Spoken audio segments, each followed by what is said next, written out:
Okay, so welcome everyone. Good morning, good afternoon, good evening from wherever you might be joining us. You are welcome to Ghana, Microsoft User Group Ghana Summit 2021. I will be your main moderator, and with my team, the MUGH team, also known as the champion team, they will all be moderating because today is our day. Like we say it here in Ghana, our day, our day.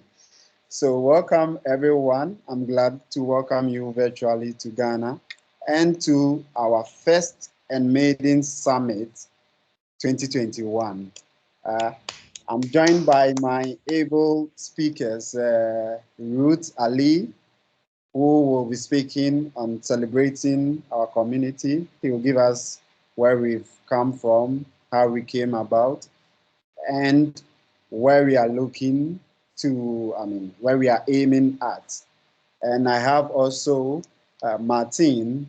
Martine will also give us a talk on how to discover ourselves. So, followed by the community engagement. And last but not the least, we will talk about the new way of working, which is moving from Outlook to Teams in a way, if I can say that. So yes, sit back, relax. It's going to be a wonderful cruise. So let me not waste time. Let me give the platform to our Lady Ruth Ayih, who would have a talk. So Lady Ruth, if you are ready, you can take over. Okay, thank you. Thank you, Ernest. Good morning, good afternoon, good evening, to all of us, and a formal welcome to the streets of Accra. Wherever you're sitting at right now, you're on the streets of Accra. Ernest, can we adopt also Oxford Street?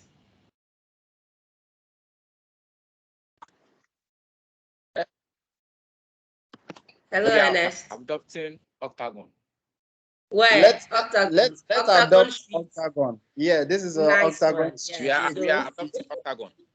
Nice one. Yeah. So welcome to everybody onto the streets of Octagon. In Ghana, we say Akwaba.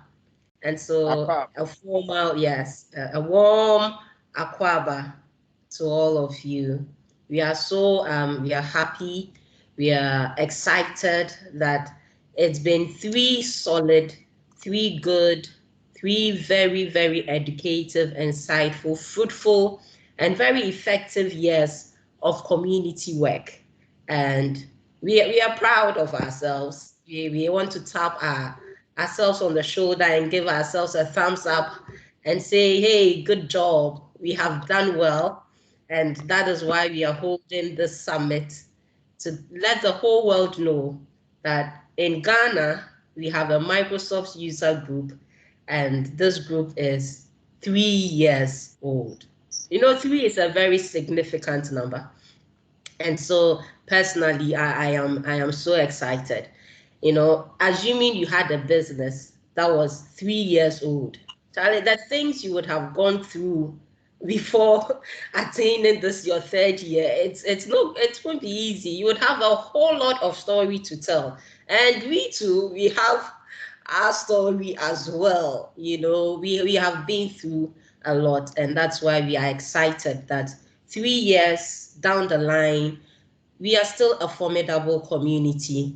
We are imparting knowledge into our members, and we are having fun whilst we're doing that. And I think that's the whole spirit of community work. So I'm excited and I'm happy that the organizing team has given me this privilege to share the MUGH, Microsoft User Group Ghana story with all of us. So as Ernest said, my name is Lady Ruth Ayih.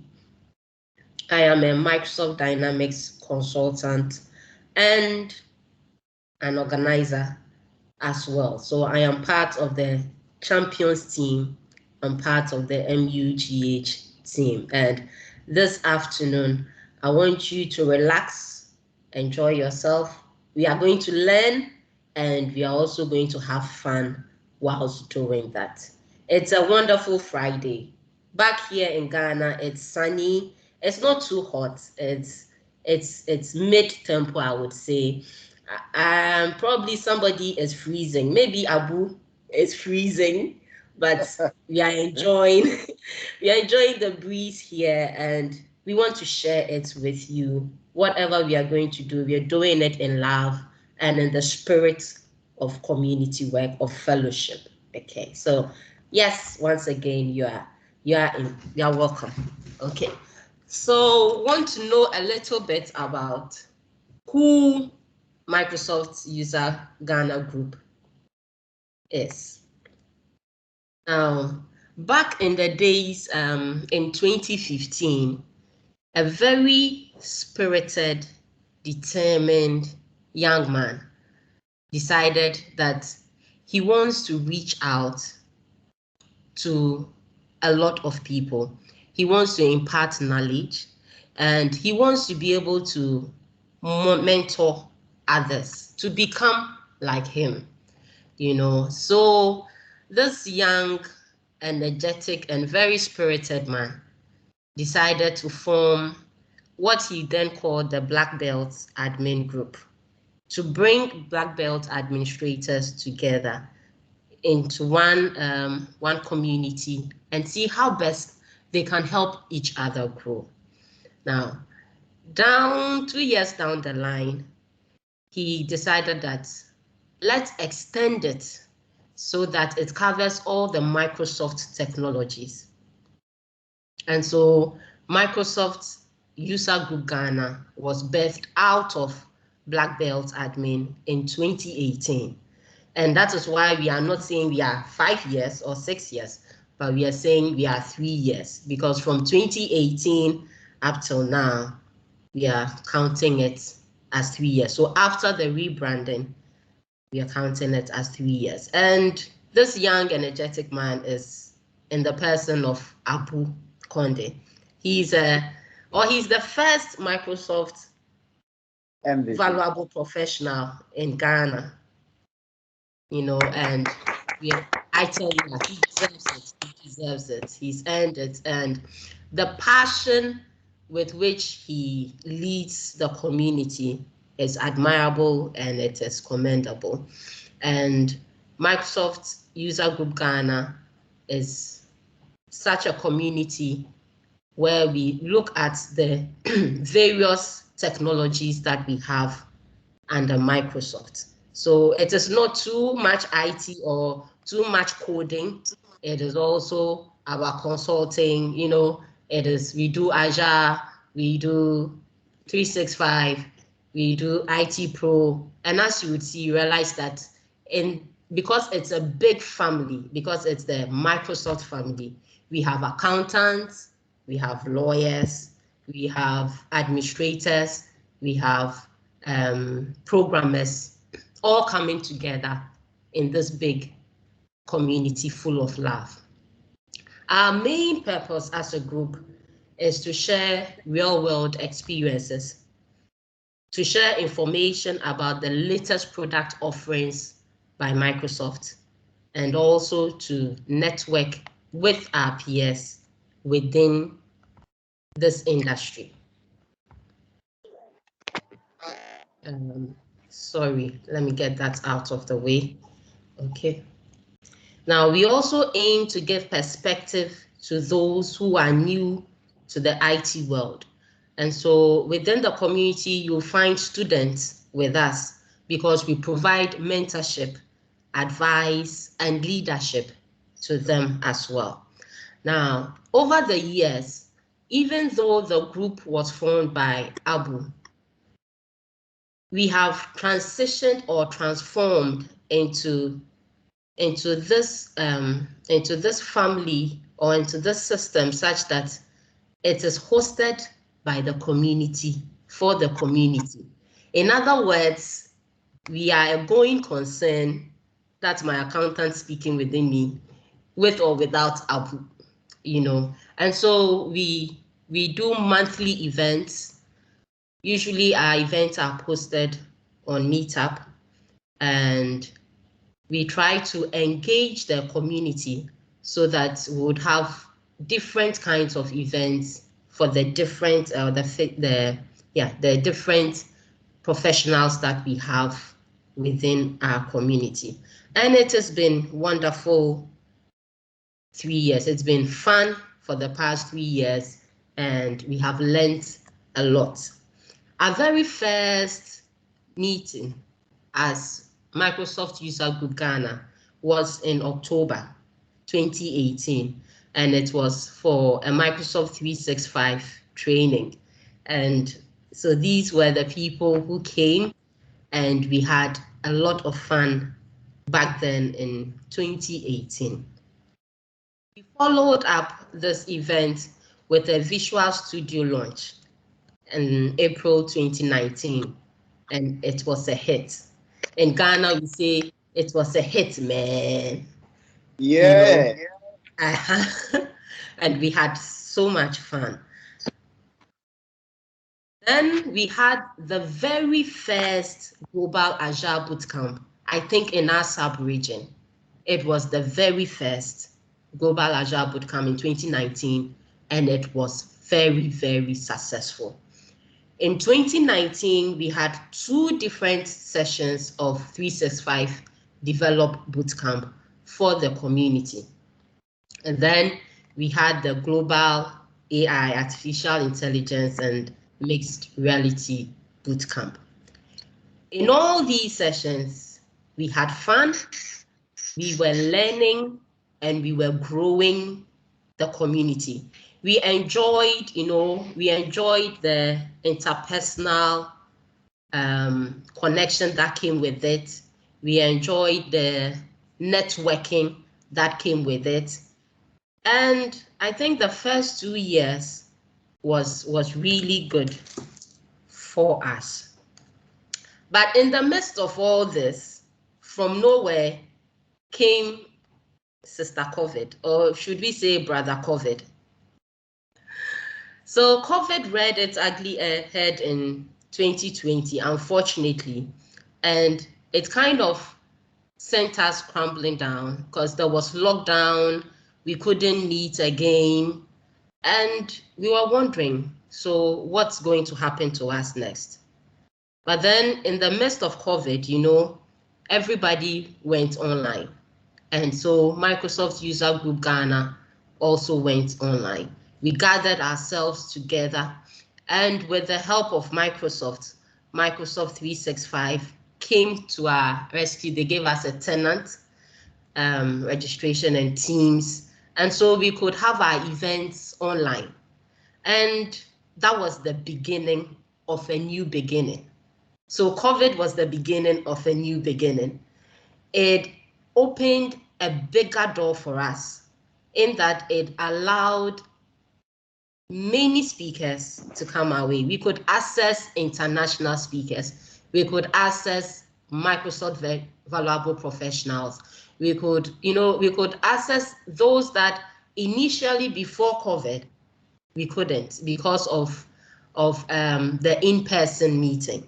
But because we went online, now all these people became available to us, and we could use them for our boot camps, and it was very, very, very, very encouraging.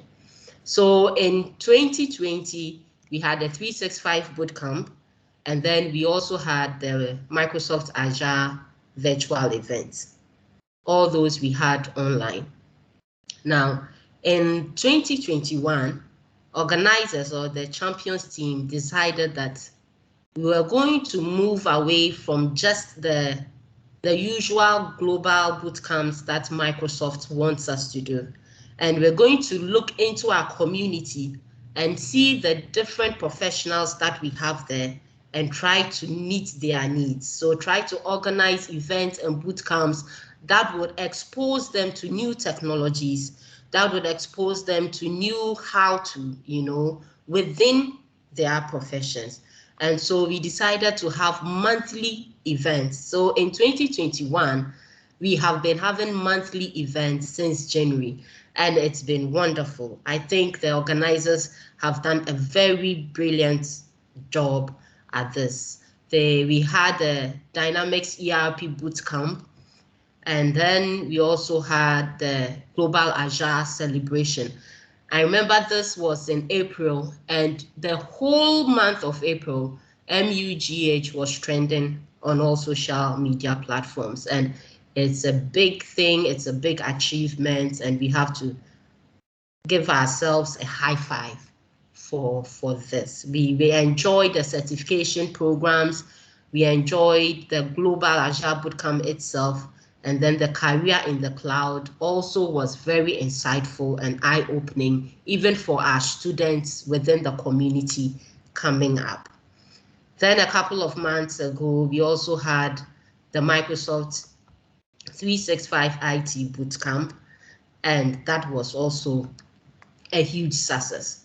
I mean, in a nutshell, 2021, I think, has been good for us, and it's in this light and it is in this spirit that we want the whole world to know that MUGH is a formidable force to reckon with, you know. Now, looking ahead, we are excited to let our members know that we now have a facility at the London Business School. We are in partnership with them, and so we'll be having hybrid events going forward. Those who can come around to this facility are more than welcome, and those of our members who wish to join us online also are more than welcome. So as we are having it now currently, you know, some are at the London College of International Business Studies, whilst some of us also are online. So I am online in my office, and my colleague Ernest is at the London College of International Business Studies. And we are looking forward to having such hybrid events in the coming years. We want to empower the team, and we want to make it accessible. We want to make we want employers to know that they can come to the team, they can come to Microsoft User Group for qualified professionals to work in their organizations. And so the group in the past 3 years has also been bringing together employers and employees, and it's been fun. We are looking forward to having our summit next year, 2022, actually in person. And I would like to take this opportunity to invite all of you. I want you to book your calendars for October 2022, because Ghana is the place to be in October next year. You know, we are grateful for our natural sponsors like Metsis. They have supported us from the very beginning. We have a couple of Microsoft valuable professionals who have also supported us. We couldn't have excelled without them. I think it's worth noting that they have, in so many ways, in diverse ways, contributed to the success of Microsoft User Group Ghana. And to our speakers, our numerous speakers. We can't mention them all, but we just want them to know that we are so grateful, and we appreciate the time they take off their busy schedules just to be at our events, to impart knowledge, and to help the community grow all over the world. We are grateful. So on behalf of the team at MUGH, we want to thank our speakers for their time with us. We also want to thank the community for their participation, their commitment, and how they have attended all events. The community has grown even with COVID around, because it has opened our doors to the whole world virtually, and it's been exciting times. It's been really, really exciting times. Now, I want to take this opportunity, the next few minutes, to thank the MUGH team also for their dedication and for coming up with content every time to meet the needs of our community. It's been fun. It's been fun. It's been great working with all of you in the champions team, and it's amazing. At the end of it, I think I'll just say I would like to say a shout out to the organizers that are online currently. So I'll do that after I have finished the presentation so that it does not disrupt it. But it's been pretty amazing working with all of you gentlemen. And so on that note, in my Ghanaian accent, I want to say Ayeko to Microsoft User Group Ghana. Happy birthday, congratulations, and thumbs up. You're doing a great job. You're doing a fantastic job impacting your community, and we wish you well. We do wish you well. Wow. So thank you very much. And briefly, let me see which of my organizers are here so that they just say hi to you, and then I can hand over the mic to our moderator. So I'd like to acknowledge Ernest Arthur. So our moderator is actually one of our organizers, and he's a big man here. Oh, Ernest. All right, Lady Ruth. Thank you. Thank you very much for that wonderful keynote. Before you go, I think that we missed Ernest, I'm not done yet. Okay, so we missed the traditional photo, which we do take whenever we do monthly events. So I would like, all of us to come on video. So we take that picture and then we can resume with the program outline. So if you can hear me, attendees, you can also come online. Today is our day. So please join us online. Let's take, I'm going to put it in together mode. Okay, so Lady Ruth, can you close to your presentation so we get a, if you can minimize it, that will be okay. Okay, bravo. So yes, our best photographer for the year 2021 in the person of Joshua Minnah. Yes, so don't mean it. I mean, okay, so please do your magic like video. you normally do. Yes. Let's all come on video. Wherever you are, come on video. Come on video. Yes, I know some are a little bit video photo freak or something, but please do come on if you are don't be there. shy. Come on video and let's do this quickly. Yes, let's do this for MUGGH 2021. I can see, yes. Okay, wonderful people there. So, okay. So we are waiting for all the crew. Just get on board. I mean, this photo, you can't miss this. This is the traditional photo, and it's crowning our event for the year, being the summit. Yes. So Joshua, are you ready? I think. Okay. Yeah, we are all ready. Okay, so let's put some smiles because this will go a long way. Yes. Okay. I'm seeing people joining. Hi Patrick, I can see you. Martine, I can see you. Yeah. I can see Nana. Fantastic. I can see Abou. Okay, so Joshua, take as many as you can take. Go. Yes, take a lot. All right. Okay. Tchesco. 1, 2, all right. 3. All right. So thank you, guys. We can go off video now. So we give the platform to Lady Ruth to finalize this her presentation.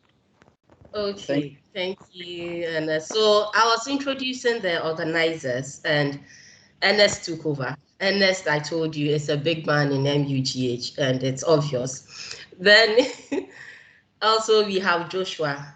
Joshua is also a champion within the champions team.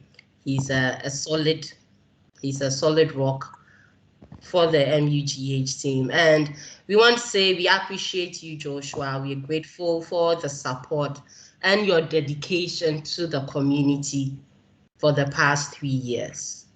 Okay. So Joshua, give us a wave, please. Right. Okay. Then we have Hi. Tchesco. I'm Joshua. Tchesco. And I'm part of the organization. Pardon? Tchesco. Yeah, Lady Ruth, I'm here. Yes, so Tchesco, give us a wave. Tchesco is the magician of the team. Now Yeah, we dream the magic, it, and the Tchesco magic makes art. it happen. I'm Yeah. telling you, everything is beautiful in the eyes of Tchesco. I always tell him, and we dream it, we just say it, and he comes out with beautiful, amazing flyers all the time for the group. We appreciate him. He's been solidly behind the group. And Tchesco, thank you, and we hope to see more of you in coming years. Thank you too. Thank you very much. Then we have Silvester. Silvester is here. Silvester, give us a wave, please. Hi. Sorry. We can't see you. Silver, we want to see Sylvester, you. come on video. Sylvester, come on We video. can't see you. Okay, just a minute, please. Yes, sir. Kindly confirm if you can see me. Yeah, No, we we can can't see see your screen. Hi. We can see your background effect. Yes. All right. Okay, I'm trying to on the video. I don't know if I'm showing up now. Not yet. You're still not showing up. But Silvester is like a lead event organizer in MUGH, and he is also a solid, he's a pillar within the community, the group, and he has helped the group, I think, even beyond 2018. He's done well for us, and we want to appreciate him and let him know that it's good having him on board with us. Then okay,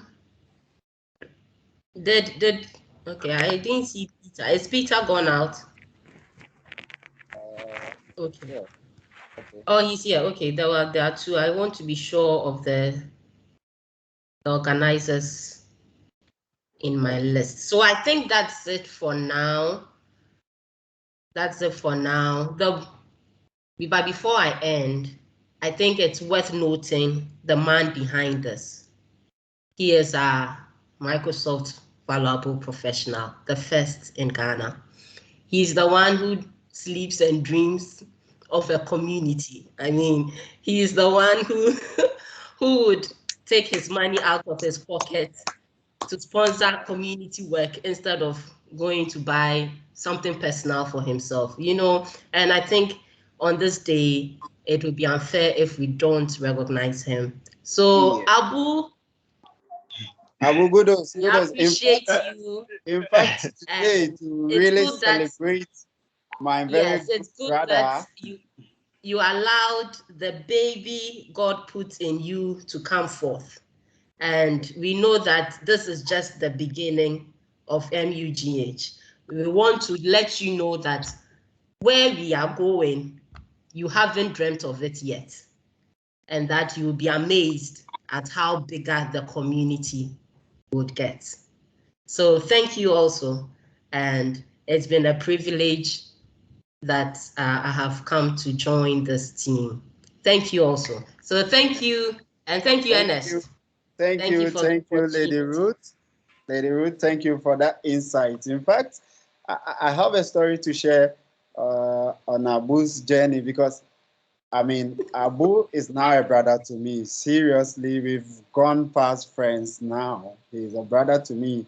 And I was happy you cited the time where the black belt came about. And in fact, we rocked the whole Facebook with the black belt idea that Abou brought. And to say this, it shows how strong Abou is in terms of leadership, because when we brought these, when he came out with that idea of Black Belt to get all professionals in the country and beyond to have a kind of a group to meet ourselves and to explore the technology. I mean, it started well, but along the line, it was kind of very difficult because, you know, starting something new is very, very difficult. So it became a little bit slow, but he didn't give up.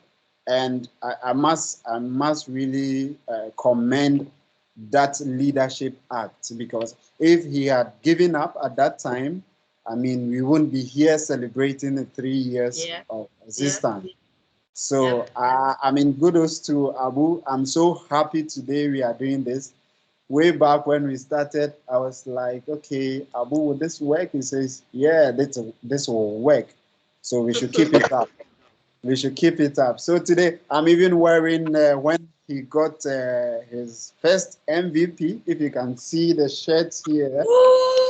Just celebrate. I mean, I'm so happy and excited today. So, Abou, today is your birthday. Today is your day. I mean, if you want to buy virtual pizza or anything, it's on me. I'll do it for you. Yeah, you guys, I'm so happy, and I can see always the love is there, and you guys been there since day one, since we started this thing. Always, let's start community, and Ernest is always there. Silvester is there. We could be together till midnight, 1 a.m. Sometimes they will come to my place. We spend night there. We'll be talking about nonsense. Like they used to say is a nonsense.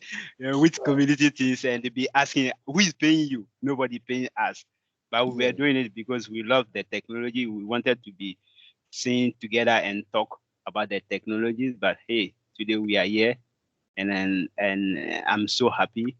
You guys are continuing it. I'm still here in France, but still I'm in Ghana because even the time he said 12, I was thinking 12.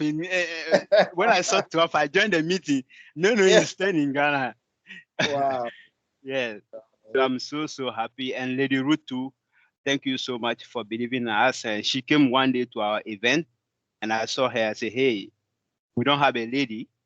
Can you come and join us? And she's a big woman in Ghana, but she decided to join us. And Martine, I'm introducing Lady Ruth to you. She's very, very brilliant, and you yourself, you can see she's good in dynamics, and that's why we are added dynamics to our portfolio because of Ernest and Silvester and Lady Ruth, and they are really doing very well in Ghana too. So thank you so much for the love, for the support. Okay. So it's been amazing. I'm loving the program. Today is our day, and in fact, everything is on our day. Yes, it's our day. Come on video. Joshua, I'm not seeing you on video. So I think we are very much with with time. It's 12:31, and I mean, if you leave this show to me, I'm going to talk and talk and talk. I have so many experience I will be sharing along the line, but it is time for our, I mean, I call her the mother of MVP in Africa and beyond. So let me not waste much time. Let me introduce to you Martine THIPHAINE, if I got the name right. THIPHAINE.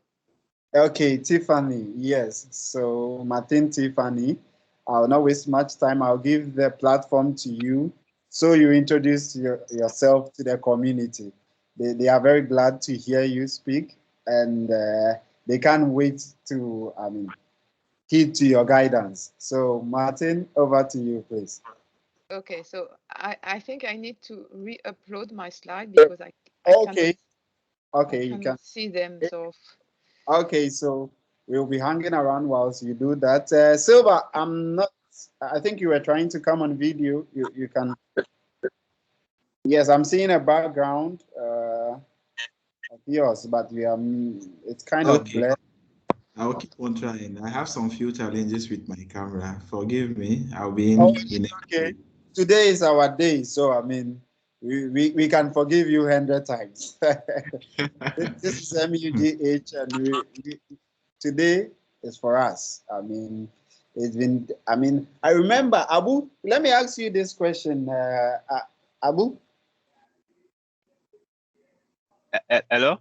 Yes, Ernest? I want Yep. you to come on video and let me ask you this question because today is the birthday of your baby. So you have to take a lot of questions today. So I want you to share this to our attendees joining us. I wanted to know what has been your challenge over the years. I mean, you bringing up a community like that. What was some of your challenges you faced along the line so that people joining us would also know that it's not just about knowing the technology, it's about the passion for it and the mindset to help young professionals to also be very good with the technology. So what has been some of your challenges that you learned along the journey? Maybe one or two. Let me see if Martin is not ready. Martin, are you ready? It's still loading, so sorry. Okay. Yes, Silvester, good to see you. Now we can see your video clear. Good to see everybody. Abou, good to see you. Ernest, good to see you. Yeah. So, Ernest, you yourself, you know where we are, the part of the world we are, like Africa, Ghana. It's very, very difficult when you start something and people doesn't believe in it, especially when we don't make anything out of it, like cash, because everything is like, what do we stand to gain? When you are trying to convince people that let's go and learn, they don't believe in that. What will I get from it? Always, that's the first challenge. Even to the time we started doing it, when you invite some people come and speak at the event, they will ask you to pay them because they don't believe it, like community sharing. They don't, or they will always tell you that they don't have time. The first challenge was to get a environment or a location where to organize the event. That's one. And even if you get the location, you don't get the speakers because nobody is willing to come and speak because they don't know what they are going to get from it. That was the two main challenge we got. And the sponsorship, people want to come and they can't even pay, some cannot even pay the transportation to come. Or when you come, you can't be there for the whole session because you didn't bring any food for them or water, whatever. So you have to pay all those things. Those are the main challenges when you are doing community work in our part of the world. Oh wow, that's brilliant. I mean, yes, these challenges come along the line. I mean, and we thank you for persisting. I mean, showing your character to overcome this challenge. I can see, Martin, your slides are ready there. Yes. Okay, Martin, you can start. Yes, so you can take over now. Okay, so I am ready to start now, and I will give you a presentation about the MVP Award program, which is a Microsoft community program. So my name is Martine THIPHAINE. I am a community program manager, and I am located in France, near Paris. And I am managing the MVP Award program for different countries. So of course, France, my country, but also I am managing the French-speaking Belgium MVP, the French-speaking Switzerland. I have 2 MVP in New Caledonia, and I am also managing the whole continent of Africa. So it is the last, but it is not the least, I can tell you. I have been working for Microsoft since 23 years now. And you can see my email address and also my Twitter account on this slide. So before we start, I would say this presentation, but I have no problem with that. I would just ask you to respect the community standard. It means be kind and respectful of others. And I can see it is the case in this meeting. So I'm not worrying about that. So the MVP Award program, it has started more than 25 years ago now. and it is focusing on the developer and IT pro communities. It is a worldwide program, so we have MVPs in more than 90 countries. And today we have a bit more than 3,300 MVPs worldwide. So who are MVPs? So MVPs are technology experts who are passionate about Microsoft technologies and who share their knowledge with the community. So I would say the three criteria is that they know deeply the Microsoft product and services, and they are always aware of the latest technologies, and also the community spirit for this program is really important. We award as MVP people, experts who are driven who are driven by their passion and by their community spirit.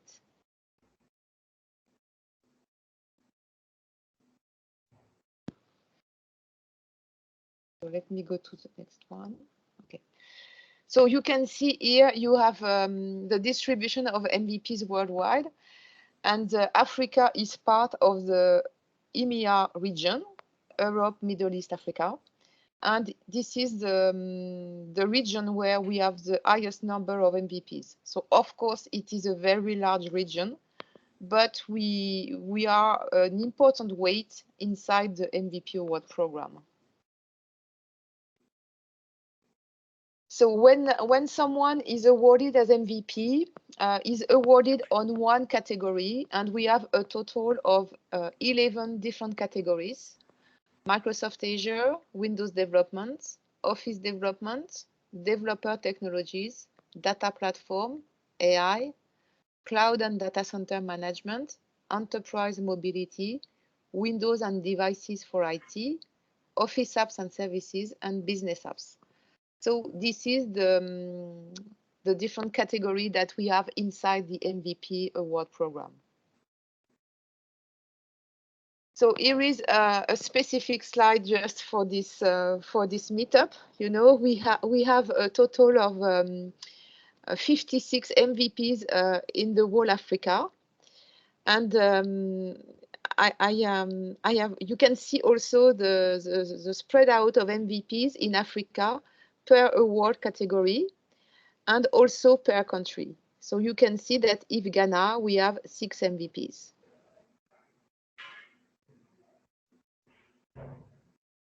And here they are. So we have Abou.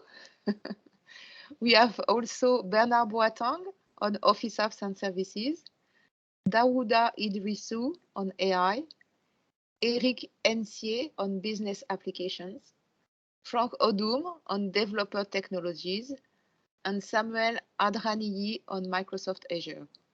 And please forgive me if I don't pronounce the name with the right accent. Sometimes for me, it's hard to pronounce the African first name or name, so. So why do we award these MVPs? It is because of what they do. So when we have an MVP candidate, we assume that he has at least 1 year of community contribution, and it can be, you know, on different areas. When someone is nominated MVP, he will have the opportunity to be in contact with the product group. So the product group, they are the team at Microsoft who are developing the Microsoft products. So generally, they are located at Microsoft Corp in Seattle. And because they become MVP, they will sign an NDA, a non-disclosure agreement with Microsoft, and then they will have the opportunity to discuss and to share with the product group at Corp.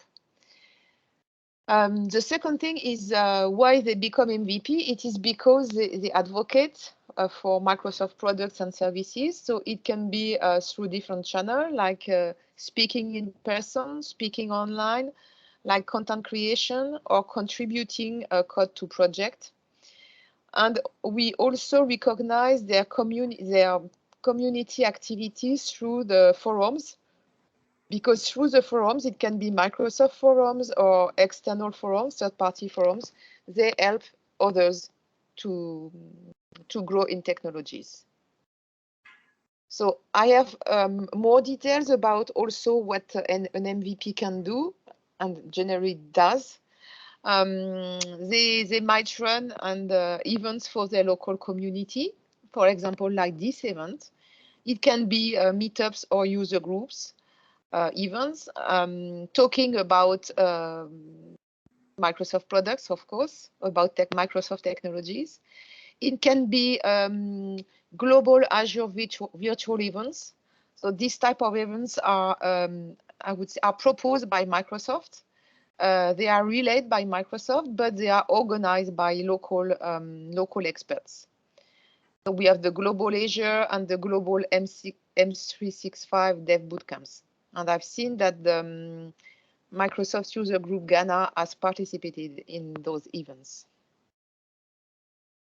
They can also help others by creating contents. So of course, it is technical contents like blog posts or articles. It can be also article in press magazines. It can be books or ebooks. It can be videos or webcast or podcast in YouTube or other video platform. They can share also some code samples. They can be involved in a GitHub project. They can participate in docs.microsoft.com through GitHub. And also we analyze their reach through their social media contribution. They can also participate in forums like Microsoft forums, such as Microsoft Q&A, Tech Community Forums, Power Platform Communities Forum, MSDN or TechNet forums, or it can be also on third-party forums.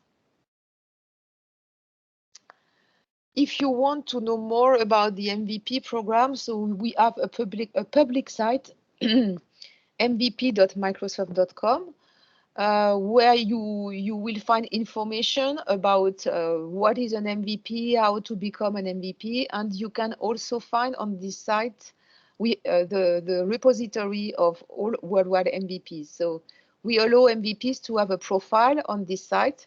And so if you search by name or by country or by technology, you can find the MVPs, and having a look to their profile, it will allow you to discover them more. So to nominate an MVP, a candidate should be nominated either by a current MVP or by a Microsoft full-time employee. FTE means full-time employee. In the past, anyone could nominate an MVP, but what happened is that opening this nomination to everyone, we received a lot of nomination. And sometimes you had some candidates, they have done 3 blog posts in the last month, and they say, okay, I want to become an MVP. So because it was important for us to every candidate to receive an answer, so we spent a lot of time of people who were not involved enough in contribution in communities. So that's why now to be nominated, you must be nominated either by a current MVP or by a Microsoft employee. And so the nomination, so someone will nominate you. The candidate will receive a form, an online form to fill out. He will present himself, and he will also enter in his form all the community contribution he has performed in the last 12 months. Then his nomination will be evaluated, first by me, if you are an MVP from Africa, and then the nomination will be sent to the Microsoft Core Product Group, and a decision will be taken if the candidate is approved or declined. So I have lost my slide, but so before because I have a guest star to this session. Okay. So before, do you have any question on this content? Okay, so I just saw the Microsoft FT. I want to know what you said something about that. I didn't get that clear. The Microsoft FTE, it means yes. full-time employee. Oh, okay. Okay, so a Microsoft employee. Okay. Oh, okay. So a candidate can be nominated either by current MVP or by a Microsoft employee. Okay. All right. Okay. Thank you. Thank you. Yeah. And so sorry because I cannot see my slide anymore, but I had planned to have. We can see it here. Yeah, but I cannot move to it because it's not my. No, it's not my presentation here. So the one displaying is Patrick's presentation. Yes, I probably made the mess. Sorry, Martine. I uploaded mine too early. Oh, okay. So it's not a problem. My guest star, it was Abou Conde. So Abou Conde, who has been MVP for since 28, if I remember well. Not since 18, sorry. And I had two questions for Abou. So Abou, if you can mute on, yes. Yeah. I would like to know how does your involvement in communities look like? How are your main actions as an MVP? Can you come again? I didn't get the question well. So how does your involvement in communities look like? Okay. What are your main actions you are doing for community? Okay. Basically, every month we organize an event, and internally within Microsoft User Group Ghana, and I've been supported by all the team. I put in place the team. So if we have an event, those who are going to contact, most of the time I contact the speakers or other MVPs, and I really thank them. Anytime I reach out to them, even before I became MVP, when I reach out to them, they accept to speak in our event since it is online event.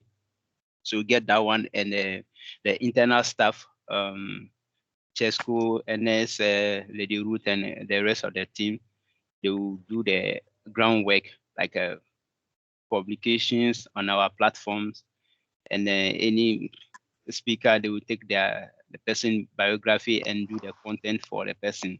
They will publish it on our platform. And apart from that, I do other contribution. Apart from the organizing the event, I can speak sometime in some events. And I have my own blog, abouconde.com, where I'll be doing content on my blog too also. Any other Microsoft platform, like say online Microsoft virtual event they've been doing since COVID started. I've been doing session moderation, chat moderation in those different activity events. That's what I do most of the time. Yeah, and I also noticed that you are also moderator of Microsoft Azure Training Days. Yes.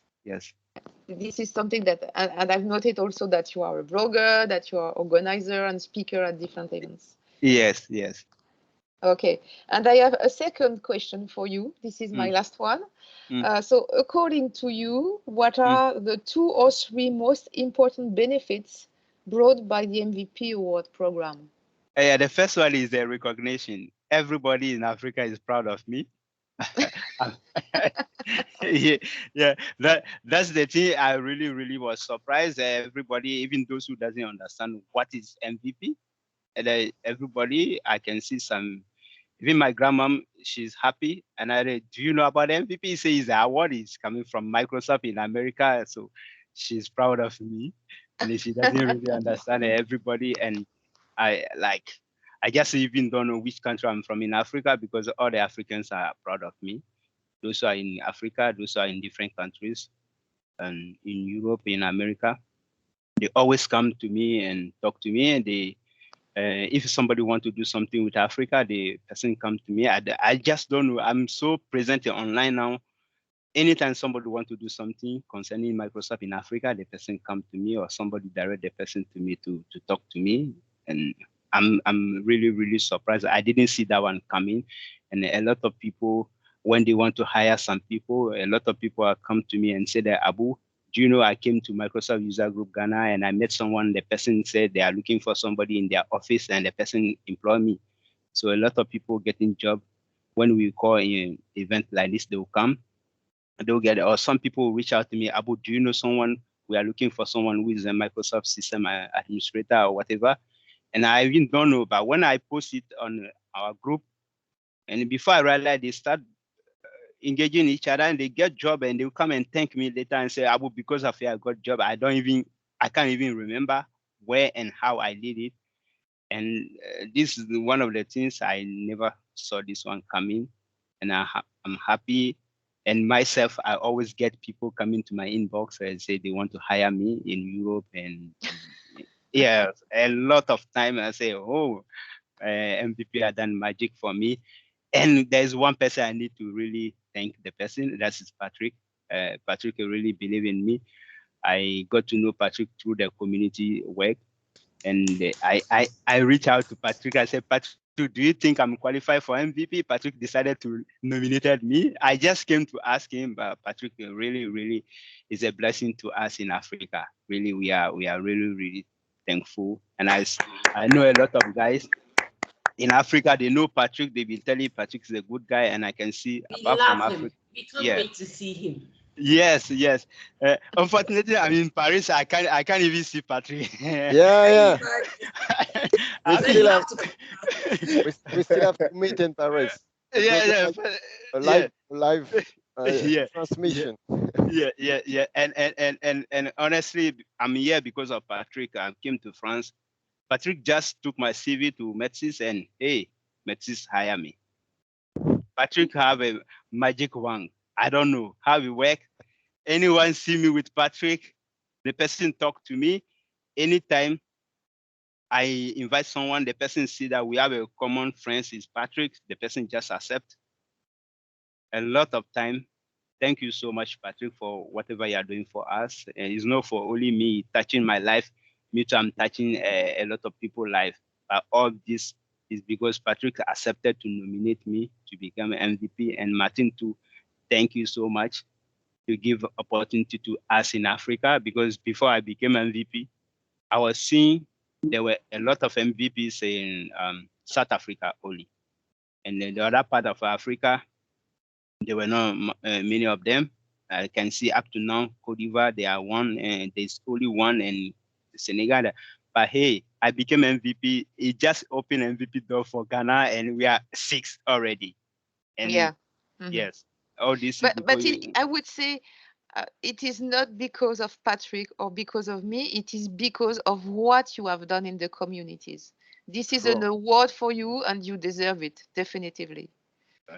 Thank you so much. But somebody have to believe in you. Exactly. Yeah. And definitely, he deserves it. Yeah, because I know somebody have to believe in you before you because we are doing this thing without knowing what we are doing that much.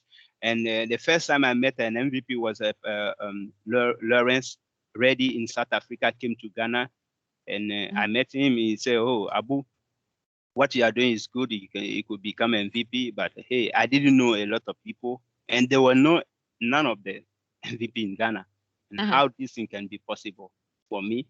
But still, because there was passion there, and then I thank my team, Ernest, Silvester, and the rest to help me do the community work. And today we are here, and then still continue doing the community, keep growing. We are over 2,000 now. I didn't see all these things coming. And even though I'm not in Ghana, still the spirit is high, and we are still going harder. And today exactly marked 2 years. It was 1st October 2019. 2019, I became MVP, and I'm still excited, and people are still congratulating me up to today, and I'm grateful. Thank you so much for everyone who helped me, the organizers, the community members, and the other MVPs who accept to speak to our event. I saw that you commented that you see a lot of MVPs, but anytime we reach out to them to say that, hey, do you want to speak to our community? They are happy, and some even came themselves. They see what we are doing. They themselves will come and tell us. And what is the name? Steve, the one in US is. I can see that he even have a content on Plural site, and he himself came there and say he want to speak to our event. I was surprised. But hey, because Martine and Patrick believe in us, and that's why now the rest of the people to believe in us. And thank you so much for accepting to speak to this event today, because this is the first time we have opportunity, and we would love to have a trip. Since we are all in France, we'll go together in Ghana. Patrick and Martine and I next year will go together in person. That's a special invitation. If everybody in the community agree, yes. So it is everybody signed, sealed, and delivered. 2022 submit. Yes. Expecting Martine and Patrick. Yes. Yes. I that's what I wish we would do together. We'll go to Ghana, and really is a big deal for us, Martine. I don't know in different countries when they got MVP what happened, but here it came in national television. Everybody's talking about. Yes. No, it's true. It's a big deal. It's a big deal for us. Yeah. So, and I would say also that I was very honored to be invited to deliver this session to this meetup. So thank you for the opportunity. Yeah, the pleasure is ours. I mean, when Abou, started this journey, the community here in Ghana, there was actually, it was like there's none, because you can't hear any group like that loud, and I think that is the influence that you believed in Abou, and Abou has caused that kind of influence to the youth of Ghana and Africa beyond. Because I remember one of our events, there was a guy who came from Togo. To in those days, he came. I don't know the name. I've forgotten on top of my mind. But the guy came and he said he heard about us, about the group on LinkedIn, and then he decided to come all the way from Togo to join us, because there's really not much going on there. And this is the impact that Abou and the rest of the team have caused. And now the other meetups, other communities started even getting energy from Microsoft User Group Ghana, because they've seen that, okay, it's achievable.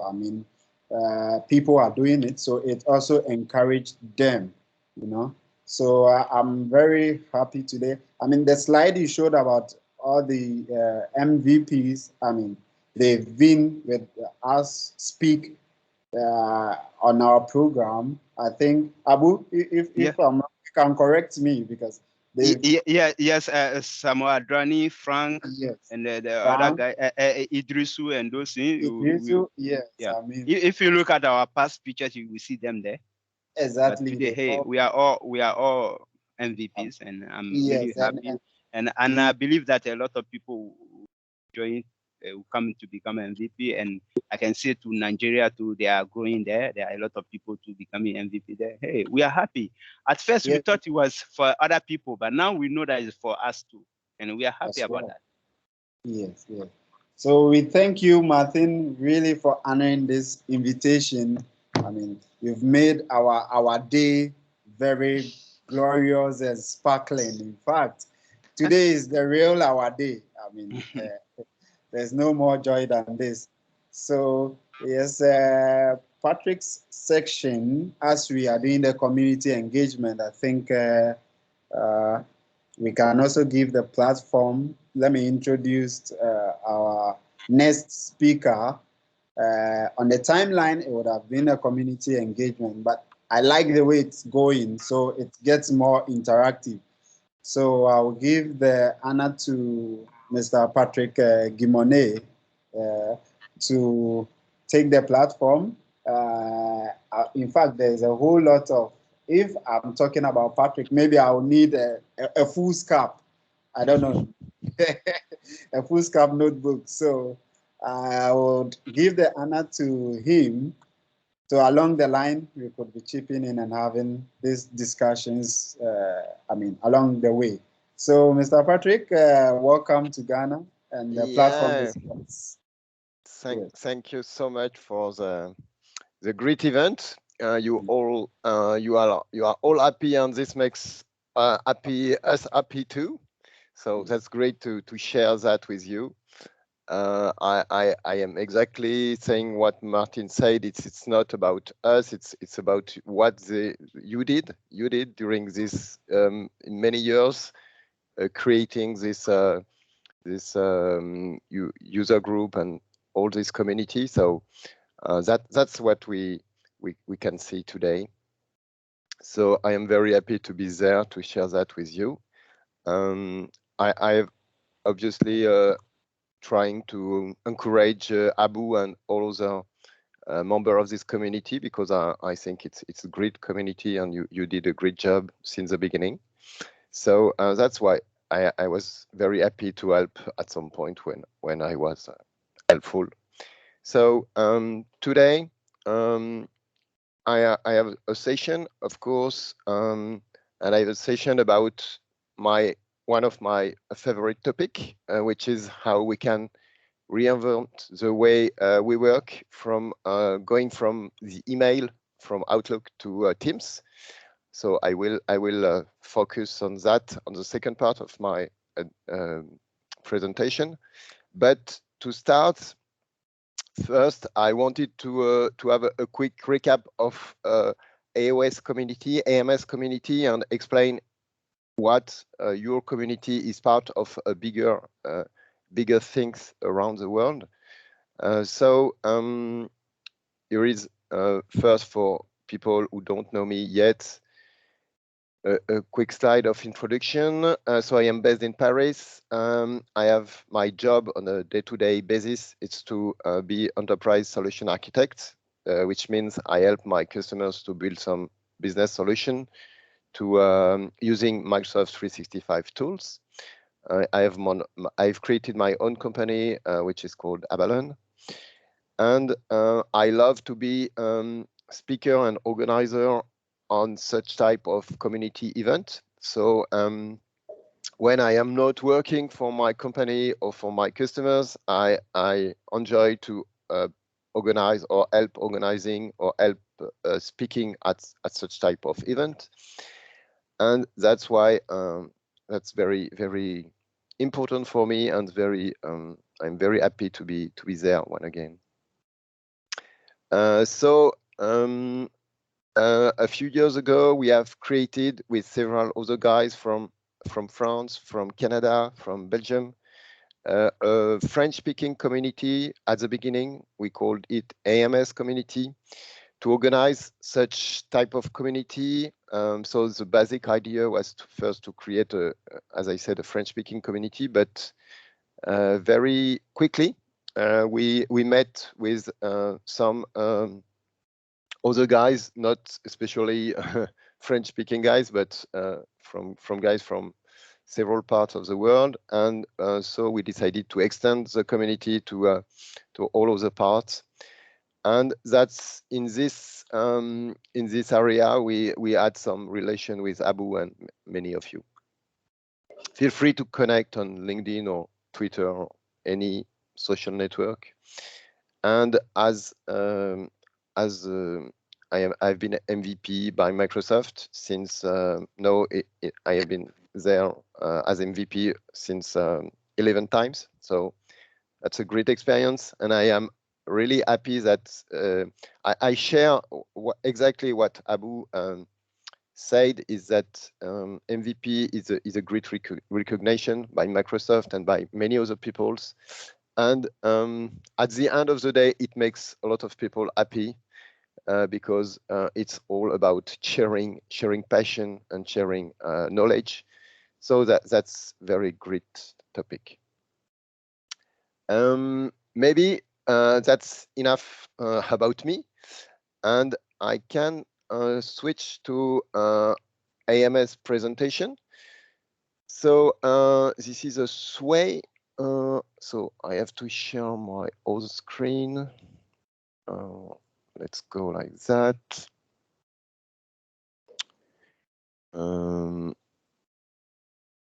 I have to share it with you. Sorry, it will come. It will come like that. Do you see AMS community presentation? Yes, it should be okay. Yes, yes. So AMS basically means Azure, Microsoft 365, and SharePoint. It was created 4 years ago, and at that time it was called AOS for Azure, Office 365, and SharePoint. It's a little bit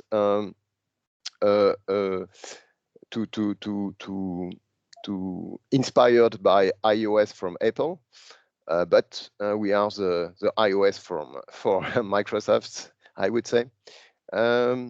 So basically, it means that we are an international community of professionals working on Microsoft 365 platform.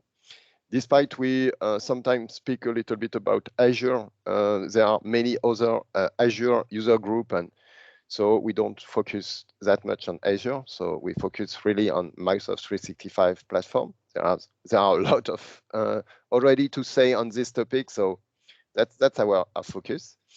And as I said, it was created by French-speaking people, but now it has expanded worldwide with events, for example, in Canada, in Southeast Asia, in Africa, in Germany.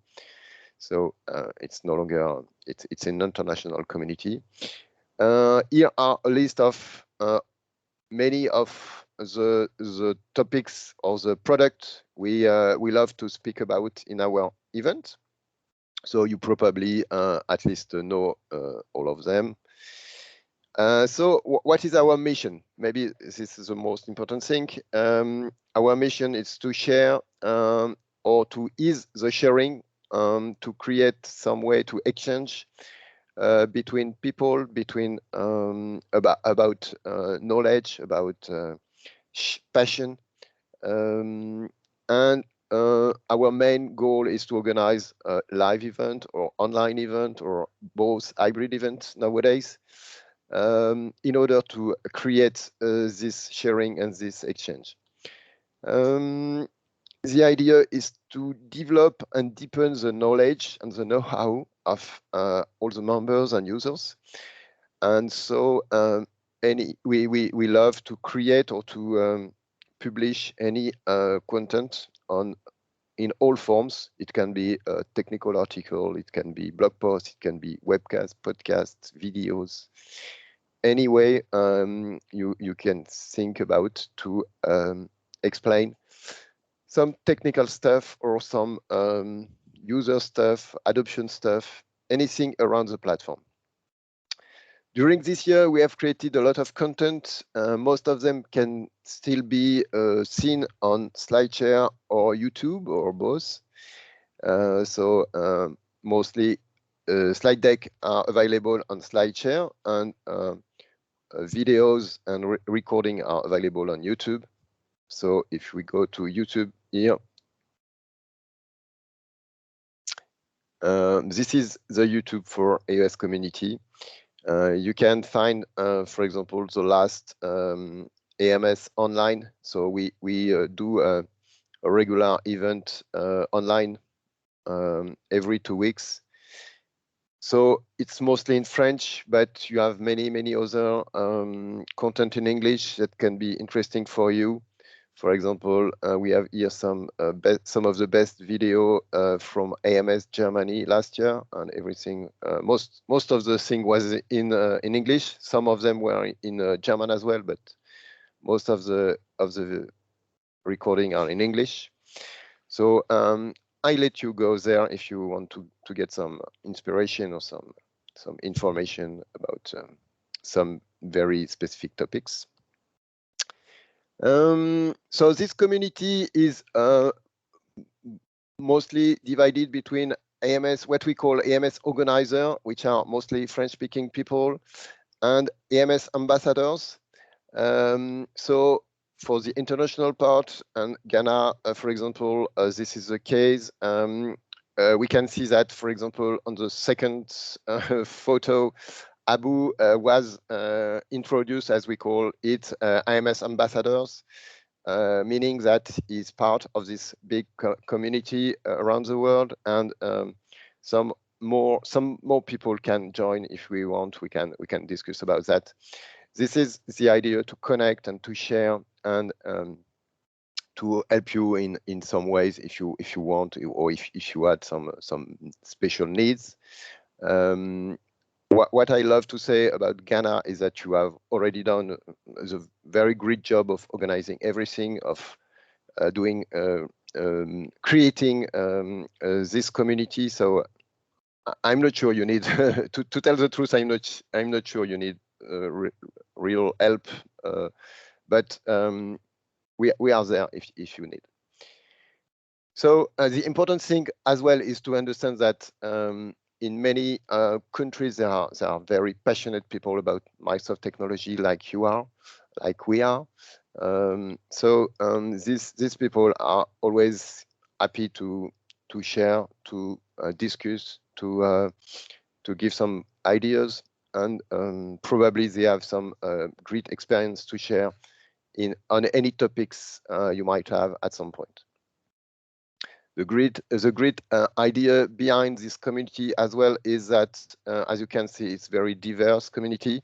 There are people from all continents, from many countries, from very different. What I love especially in this community is that we have people coming from IT, but many people coming from very different business, for example, not from IT.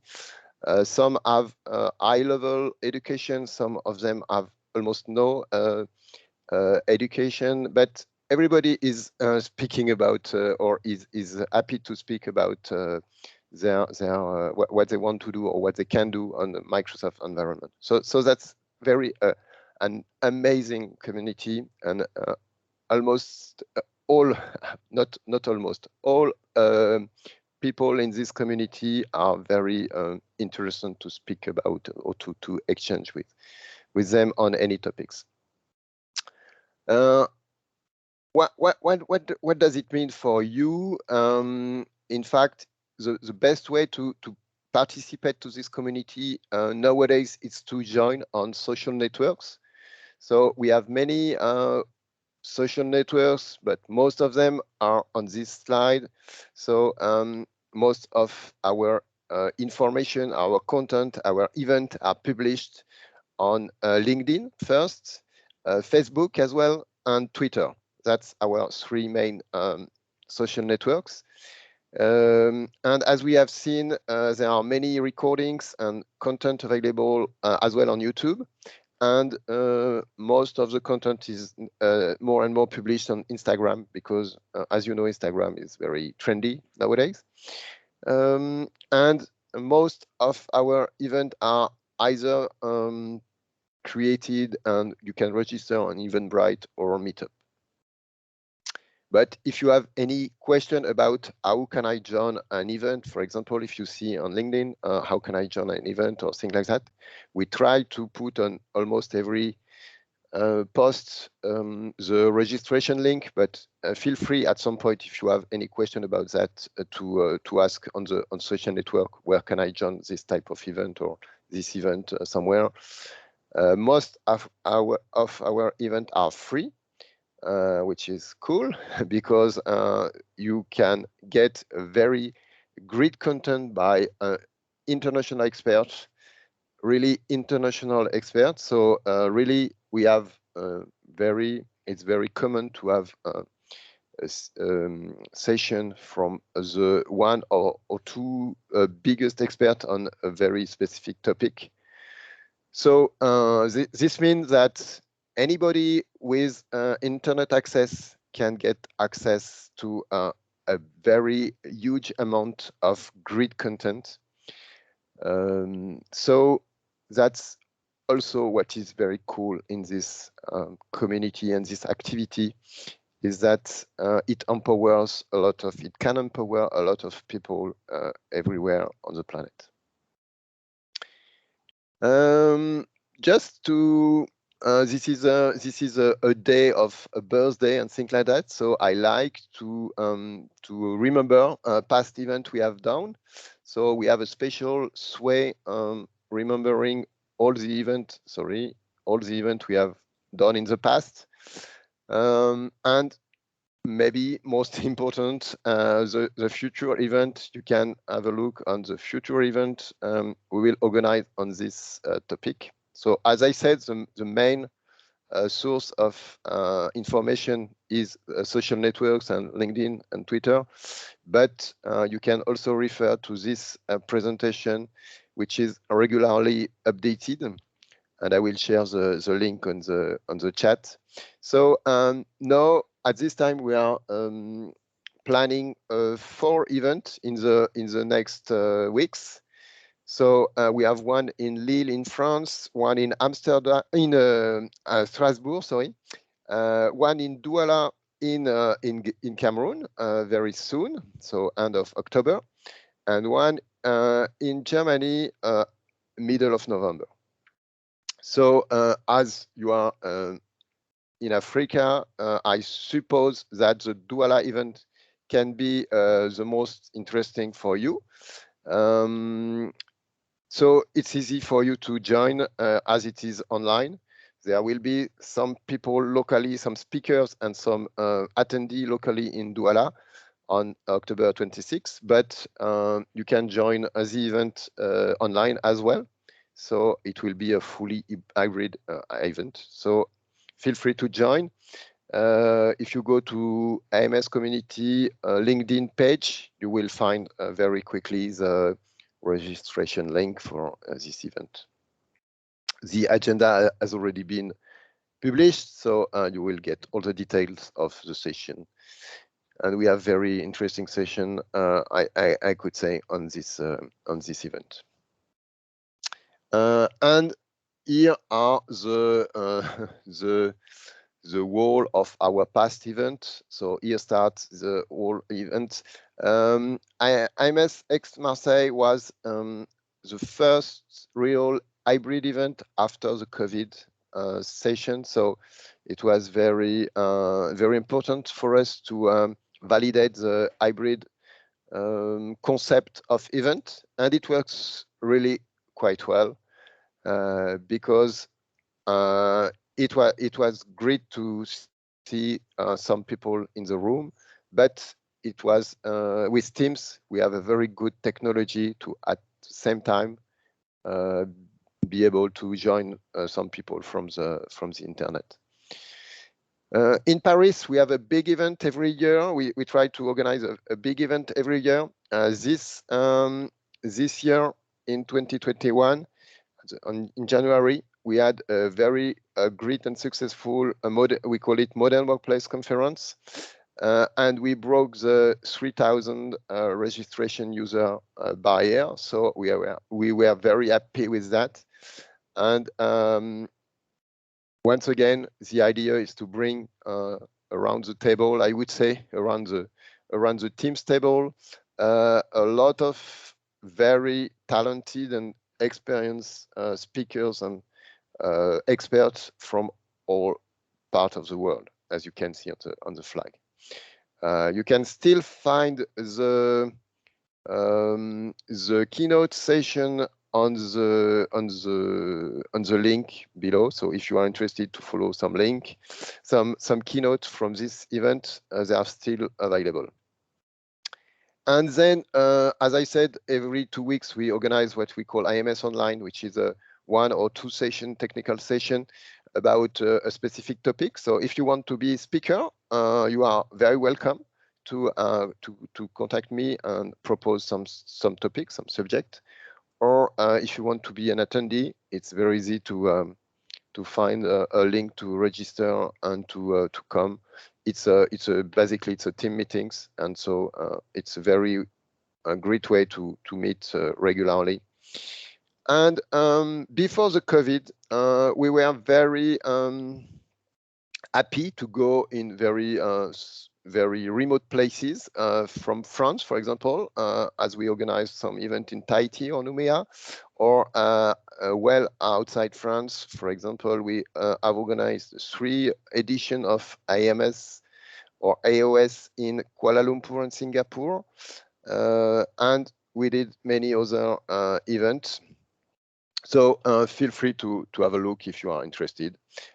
Here is a Power BI showing that we have made events in very different places of the world, and we will continue obviously after it will be as soon as it will be possible to do a live event or hybrid event very soon. So I will do my very best to come to your next event in October 2022. Yeah, I would be very interested to come in Ghana and to share with you the excitement of such a type of event. So that's it. Sorry, I take maybe too much time, but I think it was the most important today to put the stress on the community and to say you did a very great job in Ghana, but feel free to connect with other people outside of Ghana, and we do that with the AOS community. Okay, so can I go back to my slide? I'm not sure. Hey. Yes, I have a question on Yes, the EMS community. I Yes. wanted to know, so what makes you an ambassador for the EMX community? In fact, it's very easy. It's by a proposal of someone in the community, and so usually there is no problem. If you are nominated, you are accepted. That's the idea, because in fact we love to share with everybody and to connect with everybody. So definitely, if the only I would say the only prerequisite is to already be part of a community and to participate actively to a community. So okay. All right. Thank you. So let's go back. So I will share my screen like that. It will be easier. Do you see my screen again? My PowerPoint again? Yeah. Yes. Yes. So I love to start so let's go to the main topic or to the second topic, outlook to Teams. I love to ask any presentation I do with this question: how are you? Are you mostly from IT, or are you mostly from business? Or if you are a consultant, are you mostly working with IT people or business people in your usual involvement? So if you can put that in the chat. In fact, I love to have mixed attendance, and I always like to see to find a good solution or a good deployment for Microsoft 365 product. You need to take both people in your. You should to speak to both people, and you should to create some discussion between IT and business. If you only consider IT problem, it will not be a successful project, because you will probably miss some points, some important points, like who is using the product and things like that. So and if you go only on the business side, definitely you will have some problem, because you will get some IT problem not well resolved. So definitely, to be successful in this area, you should have a look, and you should create some discussion in your organization between IT and business. That's probably the most important message or advice I can give you in this presentation. So Sorry for the animation. Yes, from Outlook to Teams. So Outlook was and emailing was the de facto standard for any business in the past, let's say, 20 or 30 years. Nowadays, we see some new tools and especially Teams for Microsoft coming, which are trying to not replace everything of emailing, but replace some parts or some way to do emailing. So I want to have a discussion and to explain my view on this topic. The most important thing one of the most important things to consider is that the way to go to Outlook to Teams is not a very easy path, and it can be a little bit more complicated than a straight line as on the previous slide. It's much more something like that. So sometimes you will go back to email, for example, because your colleague is not in Teams or has problem with Teams. But maybe the most important, as always, is the journey to go to there. It's probably not the destination. And going from Outlook to Teams, you will improve a lot the way you collaborate, and that's the most important thing. A quick recap of what is Microsoft 365. This is an ecosystem, a set of products and services. You can access them on the cloud, and you need to access the service, you need a PC or a mobile. So this is basically the three components of the ecosystem. But the main question is why or to do what? So what is the purpose of these tools? And I can definitely see 5 main goals or main usage on any customers I meet.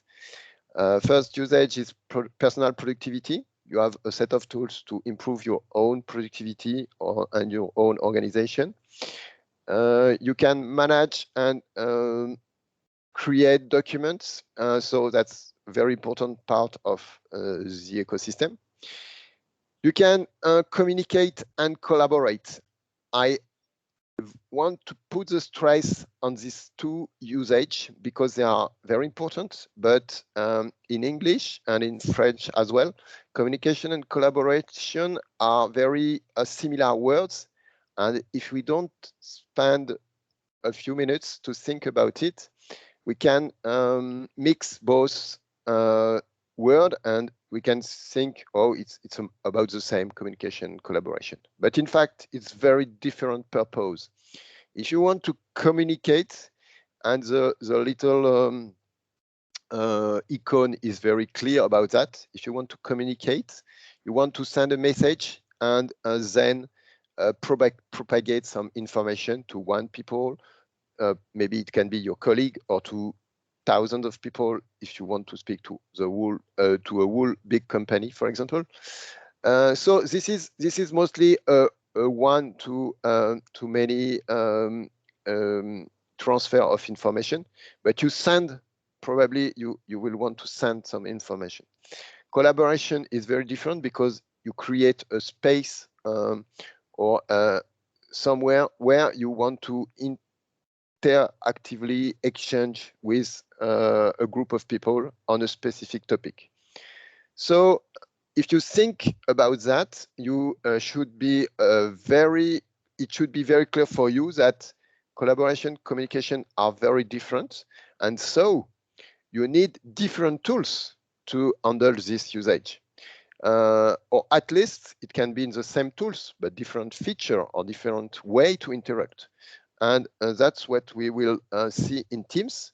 In Teams, we have way to communicate and we have way to collaborate. And if you don't use the correct tools or correct part of the tools, you will probably miss something. And what I see in my customer is that when they say, "Oh, we have a lot of problem with emails," oh, sorry. We have a lot of, sometimes they say, okay, we have a lot of problem with emails. We send or we receive too much email and things like that. They probably use emails like a collaboration tool. which is not designed to do.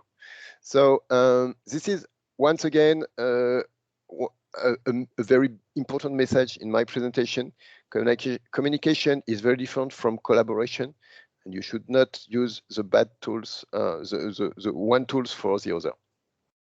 Last but not least, but we will not speak a lot about it in this presentation, our business process, and Microsoft 365 allow to digitalize, as you know, a business process, and it's a very important topic around the Power Platform.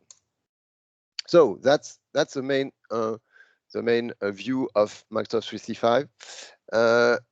I want to go a little bit further. Okay, so we will focus in this presentation on the core part, Outlook and Teams for communication and collaboration, and a little bit of SharePoint, because as you know, when you put documents in Teams, in fact, they are going to SharePoint.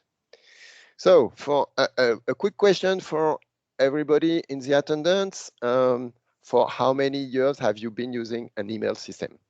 You probably don't remember, or maybe you can. As far as I'm concerned, I started emailing, I think, in 1992, so that's a long time ago. The question here is to say we use email since a very long time, and probably as long as we have used a computer for most of us. So that's a long time to get some habitude, to get some habits, and so you can get some bad habits. That's the way to say it. So to give you some information, okay, Ernest started about 10 years ago. It's interesting. Outlook was created just in 1997, and electronic email was created in 71, which is, wow, 50 years ago. Question about email is that, do you master your email? Because I love this little screenshot about a TV journal in France. At some point, they spoke about mail addiction. So you can think that sending too much email and waiting to receive email is like an addiction in some way. So I say the first thing is to get back to a normal usage of email if you are not there. So for example, here I have an example of an inbox with 30,000, more than 30,000 emails. That's a lot. So what can we do to organize our inbox? Just a few advice. I am not managing I'm not trying to manage your inbox. Everybody is entitled to manage his own inbox. But here I want to share some great advice not from me, in fact, but from Scott Anzelman, which is well known as a developer lead at Microsoft. And I put on the slide a link where he explained how to organize how he organized his inbox. And I've been inspired by this way to organize inbox, and I do it in a similar way for my own inbox. First, I would say that you need to split your inbox in several sub-parts or subfolders in order to have a great way to triage between important and less important things. To do that, you have to create some rules. For example, you can create, let's go back. Yes, you have on the top left an example of my real inbox. And first, I would like to create a rule that put all invitation to meetings. And when I send an invitation, a meeting invitation to 10 people, I will receive probably 10 or even more answer. but most of the time it's not very critical or not very important to read all these emails quickly.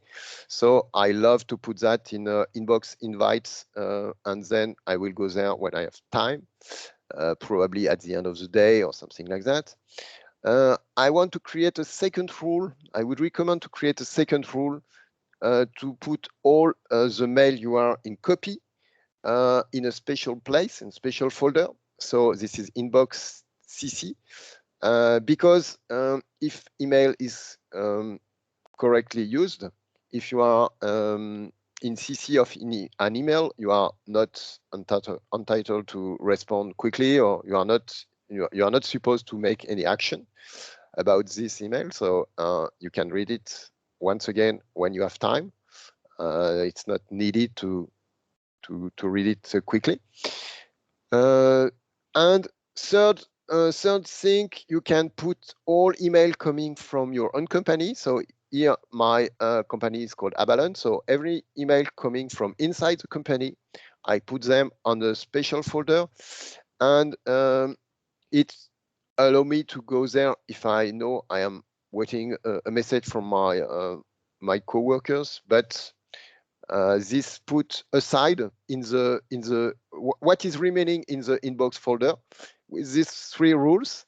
What is remaining in the inbox folder are emails coming from outside my company where I am not in copy. So this means that's probably a customer or a partner or anybody important. I would like at least to be informed very quickly that they are trying to reach me, and that's probably an email that will need a quick answer, or at least an answer. So this gives me the opportunity to treat the most important thing first, and then when I have time, I go to the other folders. That's only a proposal, but I found it very efficient. You can also add more information in your inbox using categories. And the last but not least advice about email is that do not stay connected permanently, because if you stay connected permanently, you are still waiting the last email to come and things like that. That's definitely not good.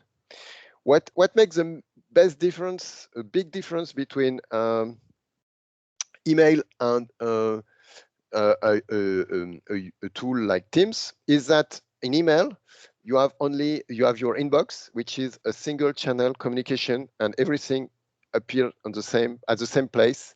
You have message of all sorts, and some of them have attached documents, so documents are mixed with message, and that's a real mess. With Teams, it's very different, as you know.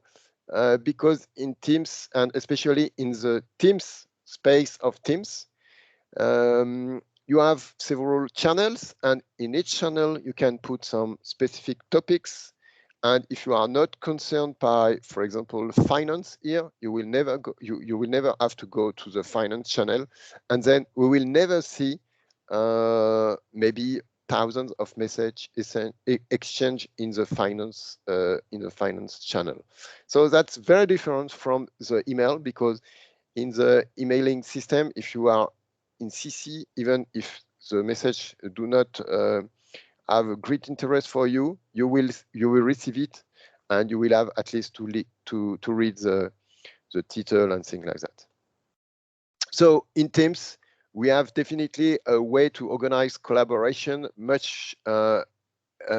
much more efficiency, and we have what we can call a multi-channel collaboration tool, and each project or each topic can have its own box of message. And another very great feature of Teams is that you can naturally separate message and documents. So we have two tabs by default in a Teams. We have conversation channel and a docs channel. Another interesting thing is that between a usual email and usual message in Teams, the message in Teams is much shorter. So that's a way to take to gain some time. It will take not so much time. As I said, email with attachment are not a good idea. So in Teams, we have great way to collaborate with directly on the documents. Here is a summary. As I don't want to use too much time, I go quickly on this of the difference between email and Teams. But will Teams solve everything? I am sure not, because I see many customers using Teams as an email system. So it doesn't give a lot of improvement if you are using only the communication part of Teams. So what is Teams? What is Teams? Microsoft is saying this is a hub for teamwork.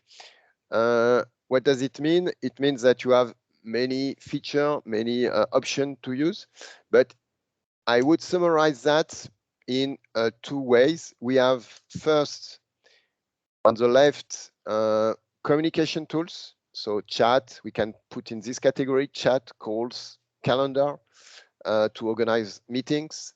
These are communication tools. And you can use these great tools to communicate with your coworkers. That's definitely a great way to communicate. But be careful, don't use these tools to collaborate. If you share too much file, for example, in chat in Teams, it will be a real mess very quickly.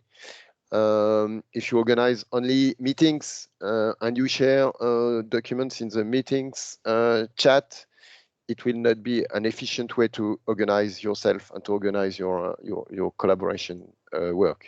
So definitely, you should use the collaboration tools in Teams. And on the right, you have the Teams and File tabs, apps, I would say, who are much more efficient for collaboration.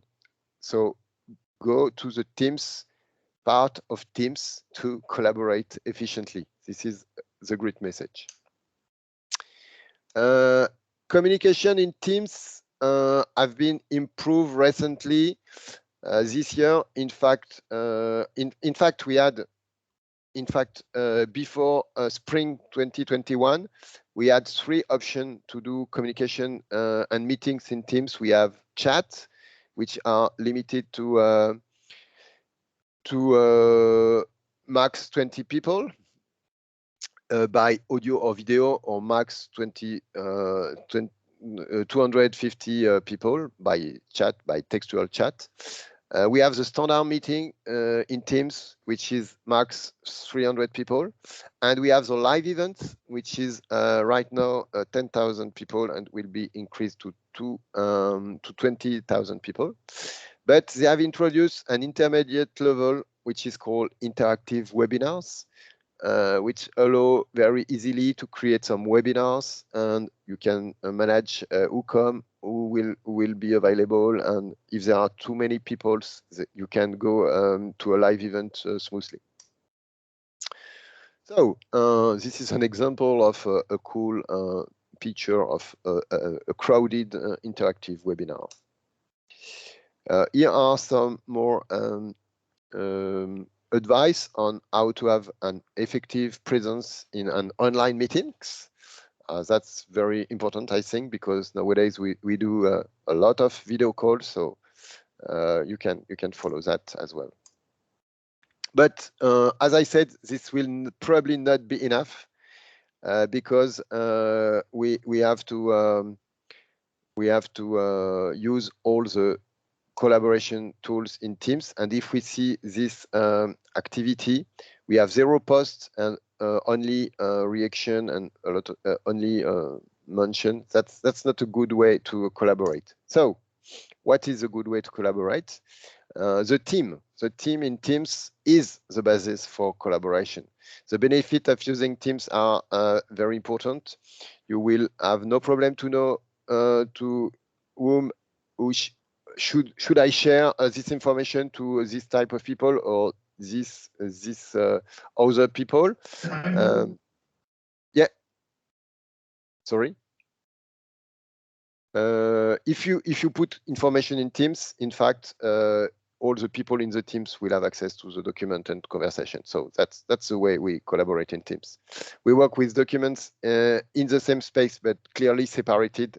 Conversation and document are clearly separated, and you can create as many channels as you want to separate different topics on your collaboration.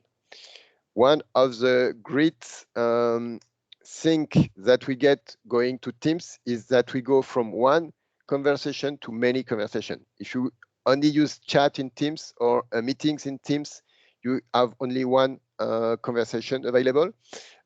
If you go to Teams in Teams, you get the capability to create some new conversation as you want. So it's much more easier with using a title or even announcement, which is a clear graphical separation. It's make much more easier to understand the different topics. And if you are not interested by one topic, you can go to the other very quickly. That's a very efficient way to work. Another very efficient way we have in Teams is to comment on a document. So on the left of this screen, you have a document, a PowerPoint slide open in Teams. And on the right side, you have a discussion attached to the document. So that's very important to, to know that, sorry. A little bit quickly, I want to put the stress on the fact that if you go once again in a conversation, that's mostly private conversation. If you go to channels and their conversation are public, or at least public to all the team, which is the important point, and documents are shared in SharePoint, which is much better than shared in OneDrive. So a team to do what? You have, in fact, 4 main categories of teams. One for organization teams. So you should, in any organization, be sure that all these type of teams are provided, or that people can create this type of teams to have some natural space to collaborate. Organization teams is dedicated to, for example, a department, marketing department or HR department. The process team can be used to collaborate between 2 departments. So, for example, if you want to speak about invoicing process, it will probably involve the sales department and the finance department. So probably this will need a specific teams for that. In every organization, you have a type of project. So usually we recommend to create a teams per project. Sometimes we create 2 teams per project because we have an internal project to have some internal discussion about, for example, a customer project, and we are working on, and we have sometimes a second teams for this same project, but this second teams is open to external partners, and then we can have some discussion with partners, but by clearly separating both, we give some capabilities not to share secret document or things like that. You know, you are internal, you can share some internal documents. If you have external partners, you should be careful not to share something not that can be confidential to your company. And last but not least, group of interests can be very interesting. They can be put in Yammer, but as well. But if you are a small company, they can as well be put in Teams. And for example, you can create a group of discussion about any technical stuff around Microsoft 365 in your company, and that's what we can call a group of interest. If we want to go further than the teams, we should use the tabs. So tabs in Teams allow customization of your teams, of your space. So you can add tabs for many type of external or even Microsoft 365 app like Power BI or Planner. So here are some quick examples. here I put in my Teams a website, so I can embed directly in my Teams a very important website like Wikipedia page, for example. If my project is on this type of airplane, it can be interesting to have the Wikipedia page on this specific airplane. I can add a very common use is to add a planner to help people in the team organize themselves and give some task to some people in the team. I can add a Power BI dashboard if I have the correct license, obviously, to share some figures and some reports about my project. I can even create a dedicated team to a specific process, and using tabs, I can put the correct URL to go to step 1, step 2, step 3 of my project. Here I can see on the screenshot a Power Apps embedded directly in my Teams. I can, in this type of Teams, I can create some channel for alerts or for approvals. I can as well integrate some specific sites directly into my Teams as an apps. So on the left, you can see that in my company, we have integrated the intranet directly as an app in the Teams. So the idea is that people every day go to their Teams to see if they have some activities there and things like that, and do their exchange with their co-workers. And at some point, if they need some information, they go directly to the intranet. They don't have to remember where is the intranet, what is URL, or things like that. They have it into Teams. And this idea was expanded using Viva Connection, which is basically this idea to integrate Teams between SharePoint and Teams. I'm not sure I have enough time, or should I conclude, or can I use a few minutes? Let me know. Yes, yes, you have enough time, so you can go ahead. Okay, so Okay. if we still have a few minutes, I want to say, okay, we have seen Outlook, we have seen Teams, but both have a way to interact between them. So there are bridges between them you can create or you can use. And basically, the idea is not to remove every capabilities around Outlook and email, because as you know, Teams is great.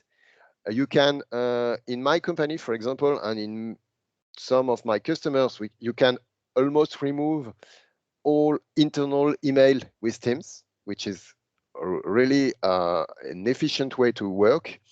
But you still need some email for external partners. Your customers, the first time they connect to you, they want to use email and things like that. So email is there, and it will not be removed totally. But for internal work in your company, I definitely think that email is not a good idea. So you should find a way to work with both environments.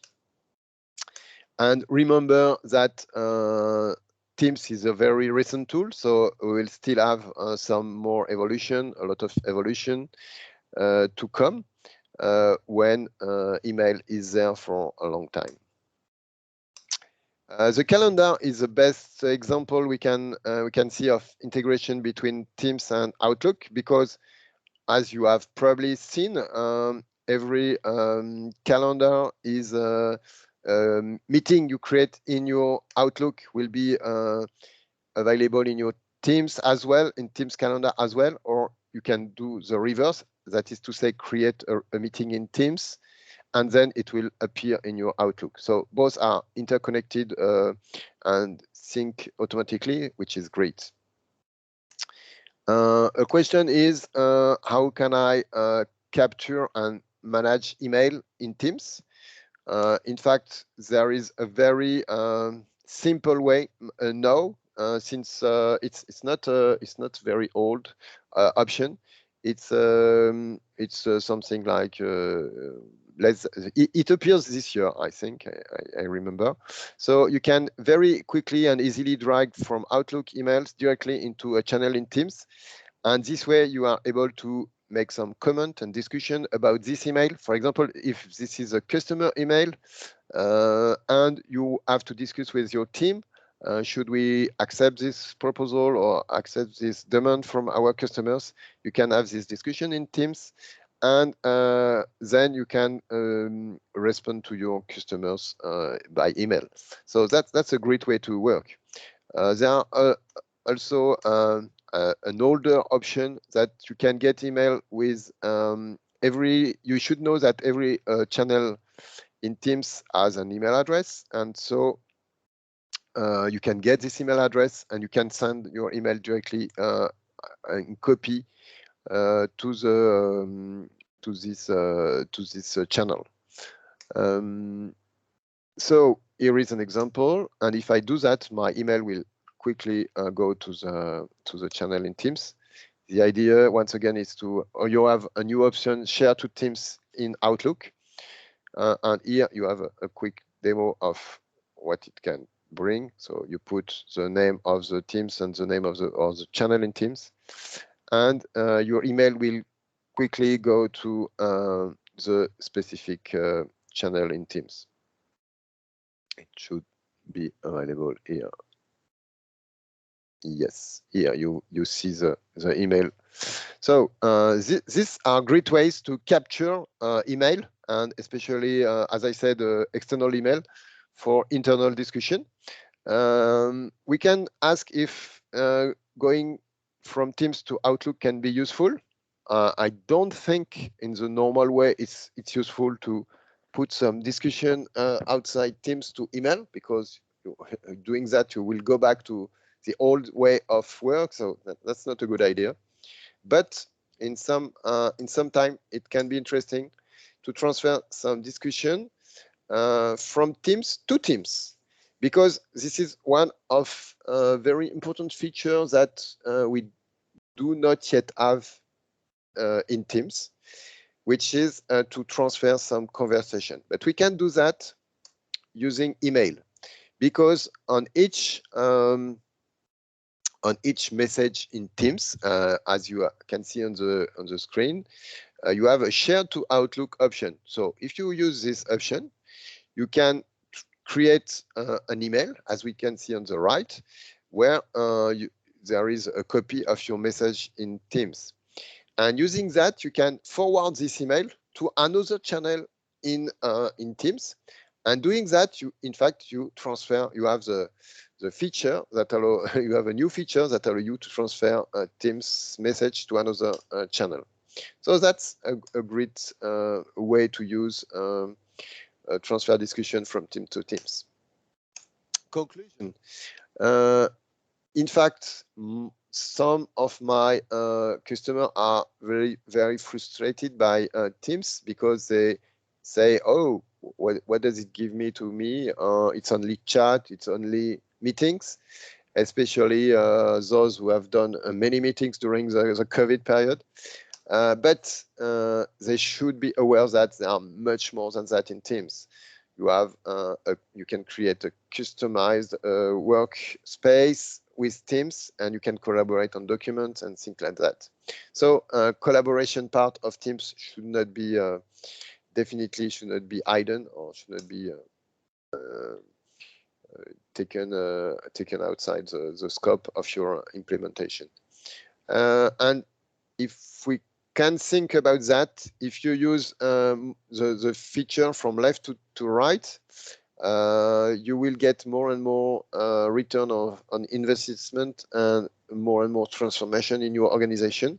So the most basic feature, I would say, in Teams is chat. Then you can use meetings. Then you should use definitely, and this is definitely my best advice to remember, is use Teams in Teams. And in Teams, you should add some tabs, and you should add some apps globally. And doing that, you will get the full power, full capabilities of transformation provided by Teams. Here it is. So here is my last slide. So thank you very much, and have a great day, end of the day for today, and a great day for tomorrow. I wish all the best for this big event and great event. and thank you so much. And definitely, we need to meet in real life next year. Wonderful, awesome section. In fact, I really love the distinction that was made between communication and collaboration. I mean, I've learned a lot today, and I now know you dare not, I mean, confuse yourself with the tools. Yeah. Yes. So you know when you are supposed to collaborate and when you are supposed to communicate, and some of the tools that can also overlap, just like the teams was overlapping with your diagram. So yeah, so attendees, are there any questions you would love to hear? I think the presentation was very, I mean, insightful. And okay, I have. Okay, so unmute yourself and talk, Tchesco. Ernest, can you hear me? Yes, I can. Okay, Patrick, thank you very much for the presentation. Thank you. It was great. Yeah, I love the team session. My question is, the email for the team channel, is it possible to edit it? The content, yes. To edit the email to look maybe a little closer to your team name. That's what I mean. You mean the email address you can't? The email Yes. address you can't? No. Oh, okay. Okay. Definitely, there is a GUID and things like that. So that's not really very user-friendly. I agree with you, but no, you can't. Okay. Okay. Thank you. And that was my question. Okay, so I wanted to also ask a question. You know, normally when you generate or when you share the meeting, the links that comes with it, if you don't share it via, let's say, email or WhatsApp, and you have to copy the link, it's more lengthy. Is there a way we can just shorten it from Teams using the Teams app? No, you can use it using a Bitly, for example, any URL shortener, but not directly into Teams. Not directly into Teams. That's a strange thing that Microsoft never provide a URL shortener, but that's a fact. Okay, okay. I really love the section. It was very insightful, and I think now we having the AMS. Also, we know about AMS now. And attendees, are there any other questions you would love to hear? In fact, we are about to zoom into the community engagement, where I mean it's a kind of a free chat discussion. Today is our day, so. On the section, I would like to know if you have any questions, because Teams has a lot. I mean, Teams has a lot of features you can use to collaborate and communicate. So, are there any questions you would want to clarify? Okay.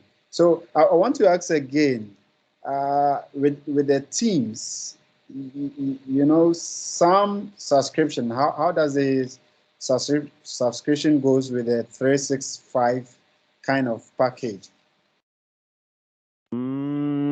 I think if you have any Office 365 package, you get to Teams, and you now have even a free Teams subscription available, even if you have no Office 365 at all.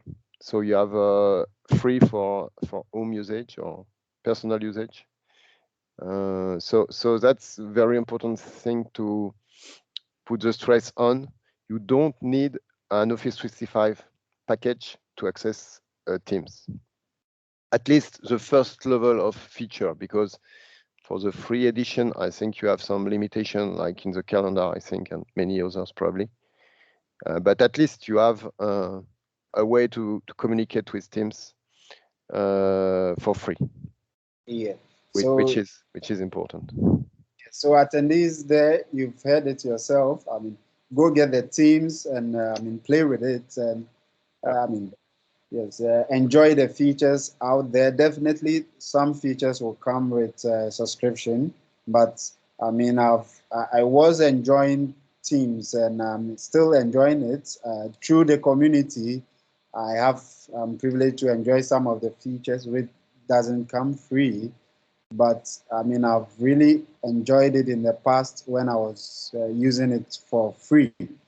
Yeah. So yes, it's really a great collaboration and communication to try in this day. And as Patrick has rightly communicated, it is a way of working now in the 21st century. You need a Teams app to really collaborate and communicate effectively. Yes, so we are still taking questions. You can unmute yourself or use the raise hand option so that the time that Patrick spends with us here, he can answer your kind of questions that have been troubling you in the office. Yes, come on video and then ask Patrick about Teams. Yes. Thank you very much again for having me. It was a real pleasure and an honor to be there. Okay. We also thank you for sharing your Friday with us. We are privileged you've been part of this celebration, and the history goes on. I think there will be if there are no questions, we can proceed to the next agenda. So here, Patrick, I'll say on behalf of the community, we thank you very much for being with us from day one to this point where we are celebrating the community. It is our hope that that's my pleasure. Yes, it is our hope that, like you said, 2022, we will be seeing you in person. That would be awesome. That would be really awesome. Yeah. So we will make plans and talk behind and see how it goes. Thank you very much. Thank you. Yes, thank you too.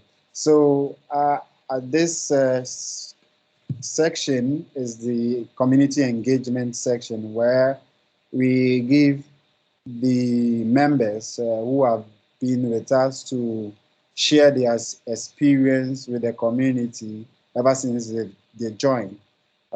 Some of the impact it has they felt throughout this journey, So I have here with me Nana Baidooo, who would want to say a word or two about in the community when he joined us, how he saw things, and the way things are looking now, the impact he's gotten. So without wasting much time, Nana Baidooo, you can come on video. Yes, you are live. And then, yes, how did you hear about Microsoft User Group Ghana?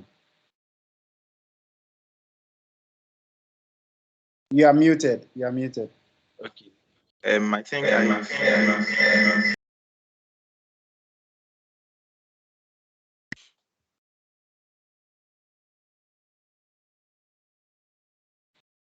All right, so he will join us soon. I think there was some echo.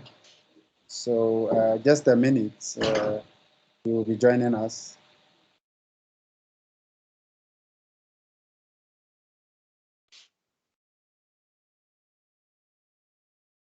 Yeah, hello, Nana. Can you hear me now?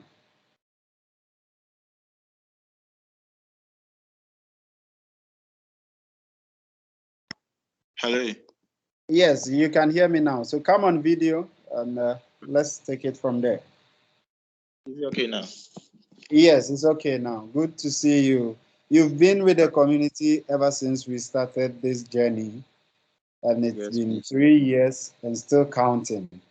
I mean, it would be very nice to hear from our members what they felt throughout the journey.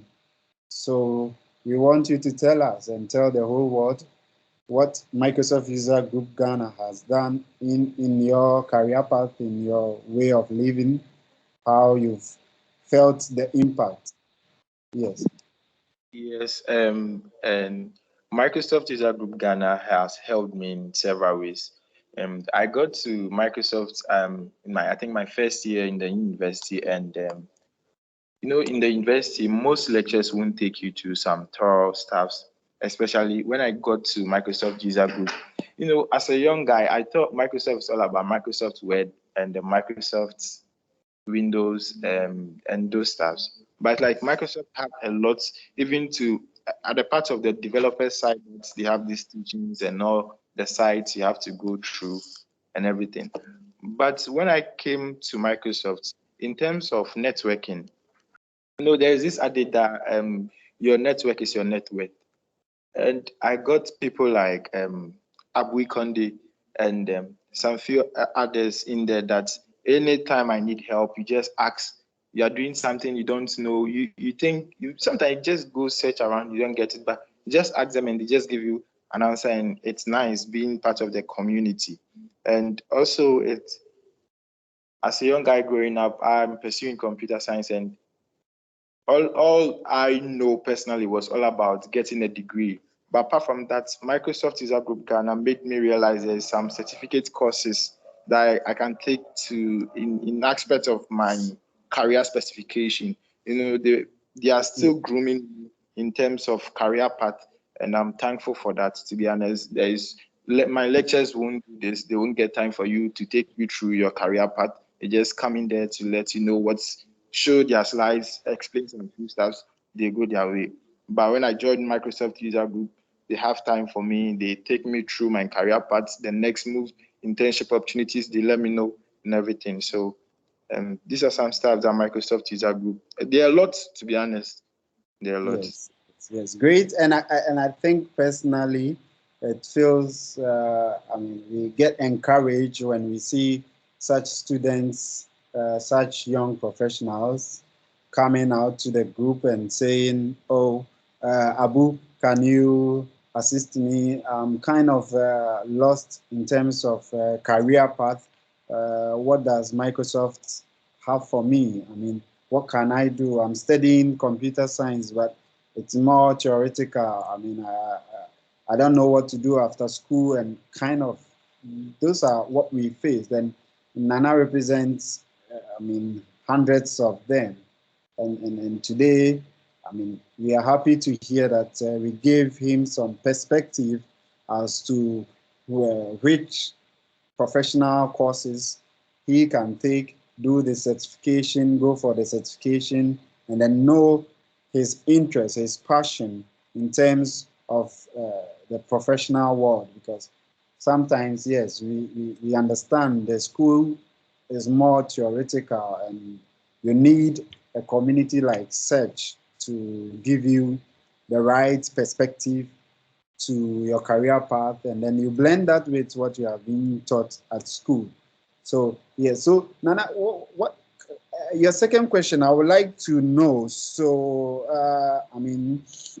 what do you hope in the next future? What do you want Microsoft User Group Ghana to, improve so that, or maybe add up, some add up that can help your fellows to also achieve their kind of, find their way, maybe something you need to add up to the community or reach more people. What do you think? You've been there with us, and from your side of things, what do you think we can add up? Today is our day, so the platform is for all of us. That's true. Thanks for the question. And one thing I would like for Microsoft User Group to do in Ghana here is at least get close to the university administrations and let the students in there be involved in the boot camps that has been ongoing. Because during the boot camp session, we learn a lot. And the funny thing is, sometimes when there is something going on, and maybe you're in level 100, level 200, you won't understand it. But you just have to sit down quietly, get through everything that goes on in the boot camp. And sometimes maybe when you get to level 300, you start your project work. And you remember, I learned this, you have a fair idea of whatever you are doing. The boot camp, sometimes the boot camp is too practical that even if you don't know anything about it, by the end of the day, by the end of the week, you know something. Exactly. So I hope Microsoft User Group gets to the university levels, and at least if we create a group or something, Microsoft User Group Ghana, but then each and every university under their faculty of IT and everything, we have a group or something there. That would be nice. And through that, I think if there is something like an internship opportunities, since we have most people in the Microsoft user group are workers from various sectors. And that's one thing I love. It's not about only IT. We have a lot of people from various sectors. Like that's one thing I have seen. And when it comes for internship, I know there are people out there that is going to help with the upcoming ones up.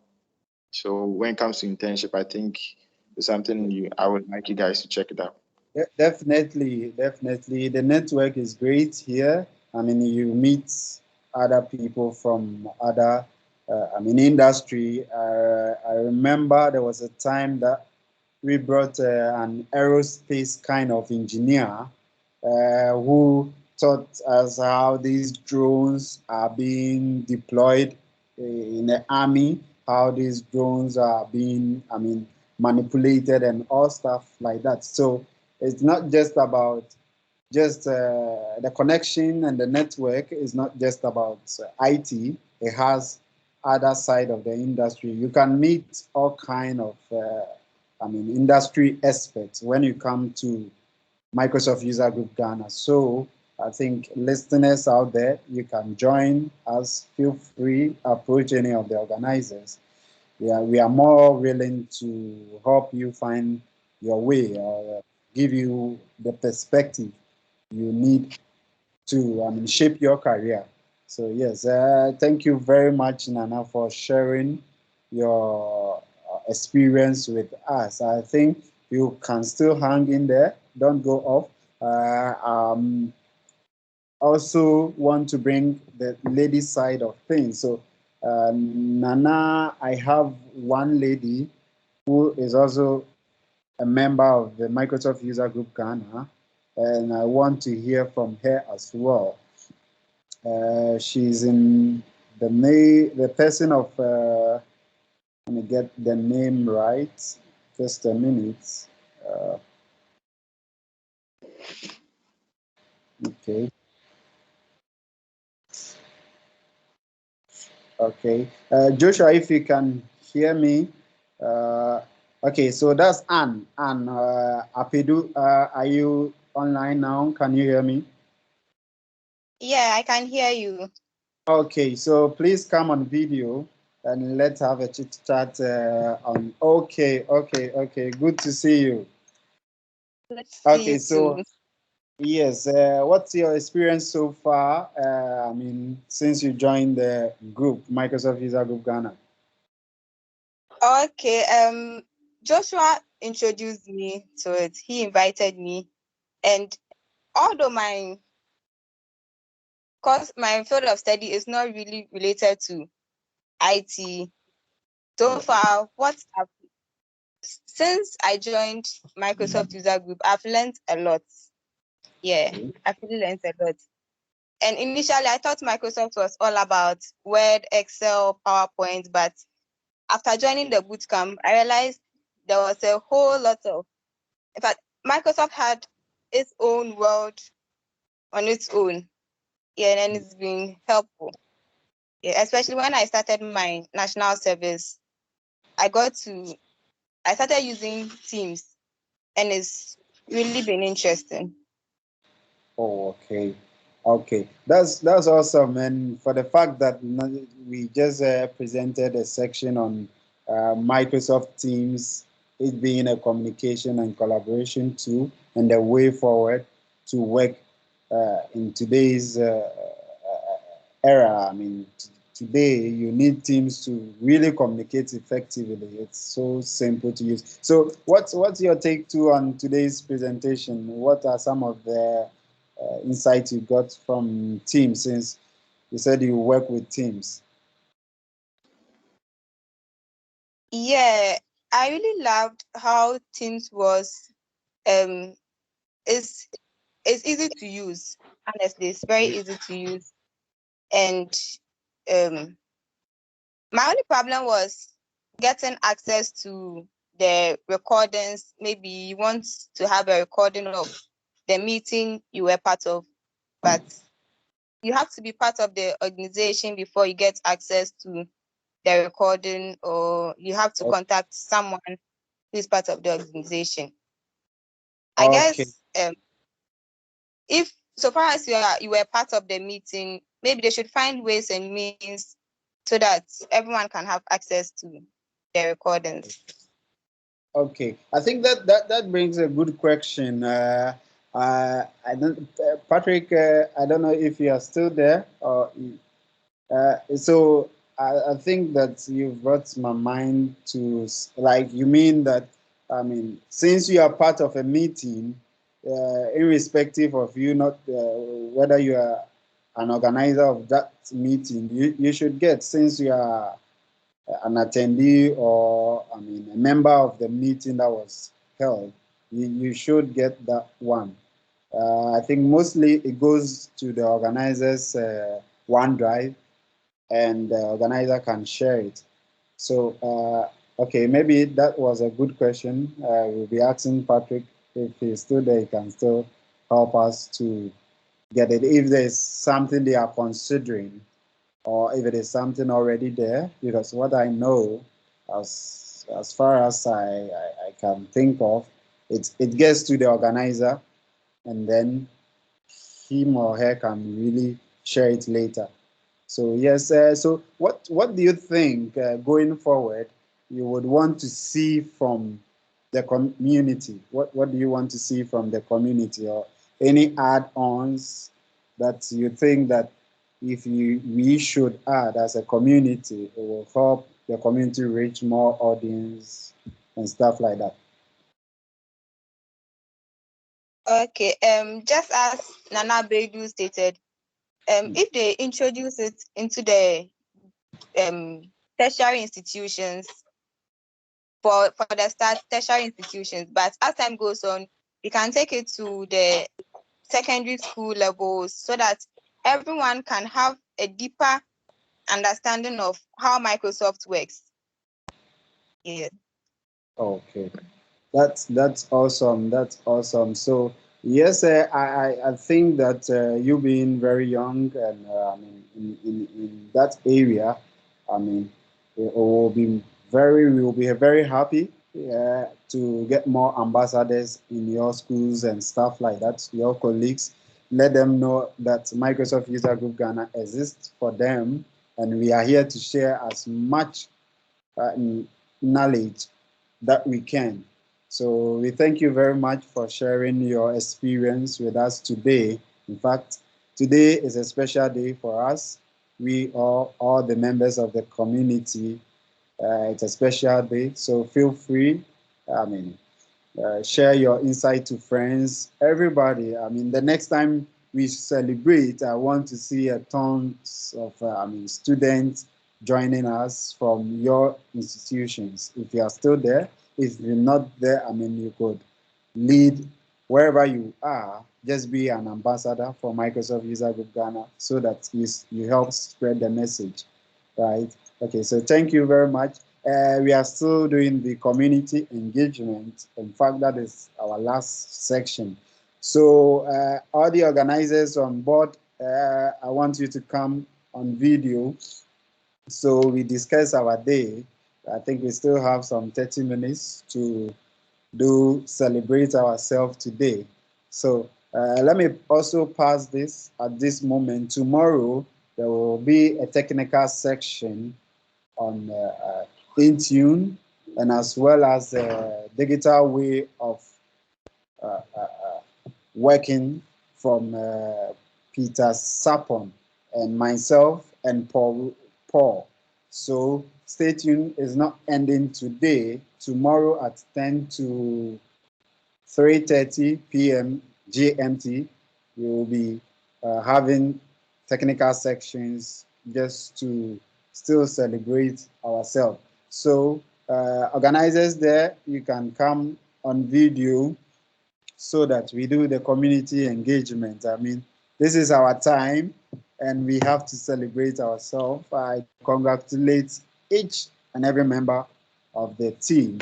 Yes, I'm seeing you, Tchesco. You see, when you see Tchesco, this is the man behind all the marvelous artwork. I mean, he's done a yeoman's job. I mean, I can't pay him. In fact, his act is very, very, very sharp.